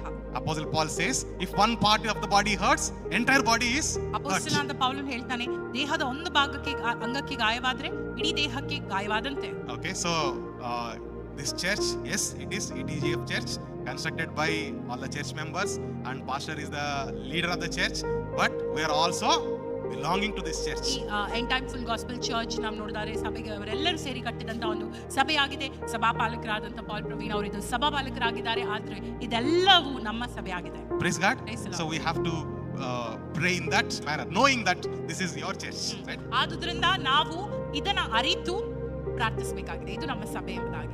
Hallelujah. Hallelujah. So one exercise for you to do this. ನಿಮಗೆಲ್ಲರಿಗೂ ಒಂದು ಚಟುವಟಿಕೆ. This week, ಈ ವಾರ identify one spiritual practice that you are doing in your life. ನಿಮ್ಮ ಜೀವಿತದಲ್ಲಿ ನೀವು ಮಾಡುವಂತಹ ಒಂದು ಆತ್ಮಿಕವಾದಂತಹ ಚಟುವಟಿಕೆಯನ್ನ, ಅಭ್ಯಾಸವನ್ನ ಗುರುತಿಸಿ. Or in your life, in your day-to-day life, think about the things that you are doing, or practice, spiritual practice that you are doing, or examine your heart, whether you are doing certain things as a performance to please God or earn His grace. If there are anything like that, try to identify that. ಈ ವಾರದಲ್ಲಿ ನೀವು ಏನನ್ನು ಗಮನಿಸಬೇಕೆಂಬುದಾಗಿ ಹೇಳಿದ್ರೆ, ನೀವು ಮಾಡುತ್ತಿರುವಂತಹ ಆತ್ಮಿಕ ಚಟುವಟಿಕೆಗಳಲ್ಲಿ ಅಥವಾ ಕ್ರಿಯೆಗಳಲ್ಲಿ ಯಾವುದಾದ್ರೂ ದೇವರನ್ನ ಮೆಚ್ಚಿಸಲಿಕ್ಕೆ ಮಾಡ್ತಾ ಇದ್ದೀರಾ ಎಂಬುದಾಗಿ ಸರಿಯಾಗಿ ಆಲೋಚಿಸಿ ಅದನ್ನ ಗುರುತು ಮಾಡಿಕೊಳ್ಳಿರಿ. Okay, anything. ಯಾವುದಾದ್ರೂ ಆಗಿರ್ಬೋದು. Sometimes, ಕೆಲವೊಮ್ಮೆ, some months ago, ಕೆಲವು ತಿಂಗಳ ಹಿಂದೆ, I thought that I need to pray 1 hour in tongues so that God will be happy with me. I really thought like that. ನಾನು ಎನಿಸಿದೆ, 1 ಗಂಟೆ ಆದ್ರೂ ನಾನು ಅನ್ಯ ಭಾಷೆಗಳಲ್ಲಿ ಮಾತಾಡಿಸಬೇಕು, ಆಗ ದೇವರು ನನ್ನಲ್ಲಿ ಸಂತೋಷಗೊಳ್ತಾನೆ ಎಂಬುದಾಗಿ ನಾನು ಆಲೋಚಿಸ್ತಾ ಇದ್ದೆ. I did not purposefully think like that. ನಾನು ಉದ್ದೇಶಪೂರ್ವಕವಾಗಿ ಹಾಗೆ ಆಲೋಚಿಸಲಿಲ್ಲ. But as days went by, that thought came to my mind. ಆದ್ರೆ ಸಮಯವು ಹಾದು ಹೋಗುತ್ತದಂತೆ ಆ ಒಂದು ಆಲೋಚನೆ ನನ್ನ ಮನಸ್ಸಿಗೆ ಬಂತು. Anything that you are doing, ಅದೇ ರೀತಿಯಾಗಿ ಯಾವುದಾದ್ರೂ ಆಲೋಚನೆಗಳು, ಅಭ್ಯಾಸಗಳು. Ever felt that today morning I did not pray, God might be angry or something will happen to me? ಇವತ್ತು ನಾನು ಪ್ರಾರ್ಥಿಸಲಿಲ್ಲ, ದೇವರು ನನ್ನಲ್ಲಿ ಸಿಟ್ಟುಗೊಂಡಿದ್ದಾರೆ. Today I did not pray for my children, they went out, what will happen to them? ಇವತ್ತು ನನ್ನ ಮಕ್ಕಳಿಗೆ ಪ್ರಾರ್ಥಿಸಲಿಲ್ಲ, ಅವ್ರು ಹೊರಗೋಗಿದ್ದಾರೆ, ಏನಾಗ್ಬೋದು ಅವರಿಗೆ ಎಂಬ ಒಂದು ಆಲೋಚನೆ. Anything like that do you have in your mind? ಯಾವುದಾದ್ರೂ ಆಲೋಚನೆ ನಿಮ್ಮ ಮನಸ್ಸಲ್ಲಿ ಇದೆಯಾ? Sometimes ಕೆಲವೊಂದು ಬಾರಿ we don't purposefully do it, it comes in ನಾವು our mind. ಉದ್ದೇಶಪೂರ್ವಕವಾಗಿ ಅದನ್ನ ಮಾಡಲ್ಲ, ಆದ್ರೂ ಅದು ಮನಸ್ಸಿಗೆ ಬರುತ್ತೆ. Okay, so think about that. ಅದ್ರ ಕುರಿತಾಗಿ ಆಲೋಚಿಸಿರಿ. Most of the times we pray so that God will do something. Our ತುಂಬಾ prayers. ಸಾರಿ ನಾವು ಪ್ರಾರ್ಥಿಸ್ತೇವೆ ಏನಂದಾಗ ಹೇಳಿದ್ರೆ ದೇವರು ಏನಾದ್ರೂ ಮಾಡ್ಲಿ ಎಂಬ ಒಂದು ಉದ್ದೇಶ. The biggest challenge for believers is prayer. ವಿಶ್ವಾಸಿಗಳಿಗಿರುವಂತಹ ದೊಡ್ಡ ಸವಾಲು ಪ್ರಾರ್ಥನೆ. Because we all pray, ಯಾಕೆ definitely. ನಾವೆಲ್ಲರೂ ಪ್ರಾರ್ಥಿಸ್ತೇವೆ. But our prayers are all about one grocery list. ಆದ್ರೆ ನಮ್ಮ ಪ್ರಾರ್ಥನೆ ನೋಡೋದಾದ್ರೆ ಒಂದು ದಿನಸಿಗಳ ಒಂದು ಪಟ್ಟಿ ಇದ್ದಂತೆ. Okay, I want this, I want this, I want this, I want this. ನಂಗೆ ಇದು ಬೇಕು, ಇದು ಬೇಕು, ಇದು ಬೇಕು, ಇದು ಬೇಕು ಎಂಬುದಾಗಿ. In the end, thank you Lord, praise the Lord. ಕೊನೆಯದಾಗಿ ದೇವರಿಗೆ ಸ್ತೋತ್ರ, ಪ್ರೈಸ್ ದಿ ಲಾರ್ಡ್ ಎಂಬುದಾಗಿ. Okay, our prayers will be like that. Think about it. I'm asking you to think. ನಾವು ಪ್ರಾರ್ಥನೆಗಳು ಆ ರೀತಿಯಾಗಿದ್ದೇವೆ ಇದೆಯೋ Okay. ನಾವು ಆಲೋಚಿಸೋಣ. Let us think about that, analyze that. Let us see what Paul is saying. Let us change our thinking. ನಾವು ಅದರ ಕುರಿತಾಗಿ ಆಲೋಚಿಸೋಣ, ಪೌಲನ್ ಹೇಳುವುದನ್ನ ಗಮನಿಸೋಣ ಮತ್ತು ನಮ್ಮ ಆಲೋಚನಾ ಒಂದು ಶೈಲಿಯನ್ನ ಬದಲಾಯಿಸೋರಾಗೋಣ. Why? ಯಾಕೆ? Because God knows you, He loves you, you are His son. ಯಾಕಂದ್ರೆ ದೇವರು ನಿಮ್ಮನ್ನ ಅರಿತಿದ್ದಾನೆ, ನಿಮ್ಮ ಬಗ್ಗೆ ಆತನಿಗೆ ತಿಳಿದಿದೆ ಮತ್ತು ನೀವು ಆತನ ಮಕ್ಕಳು. Amen. Praise God. Amen. Hallelujah.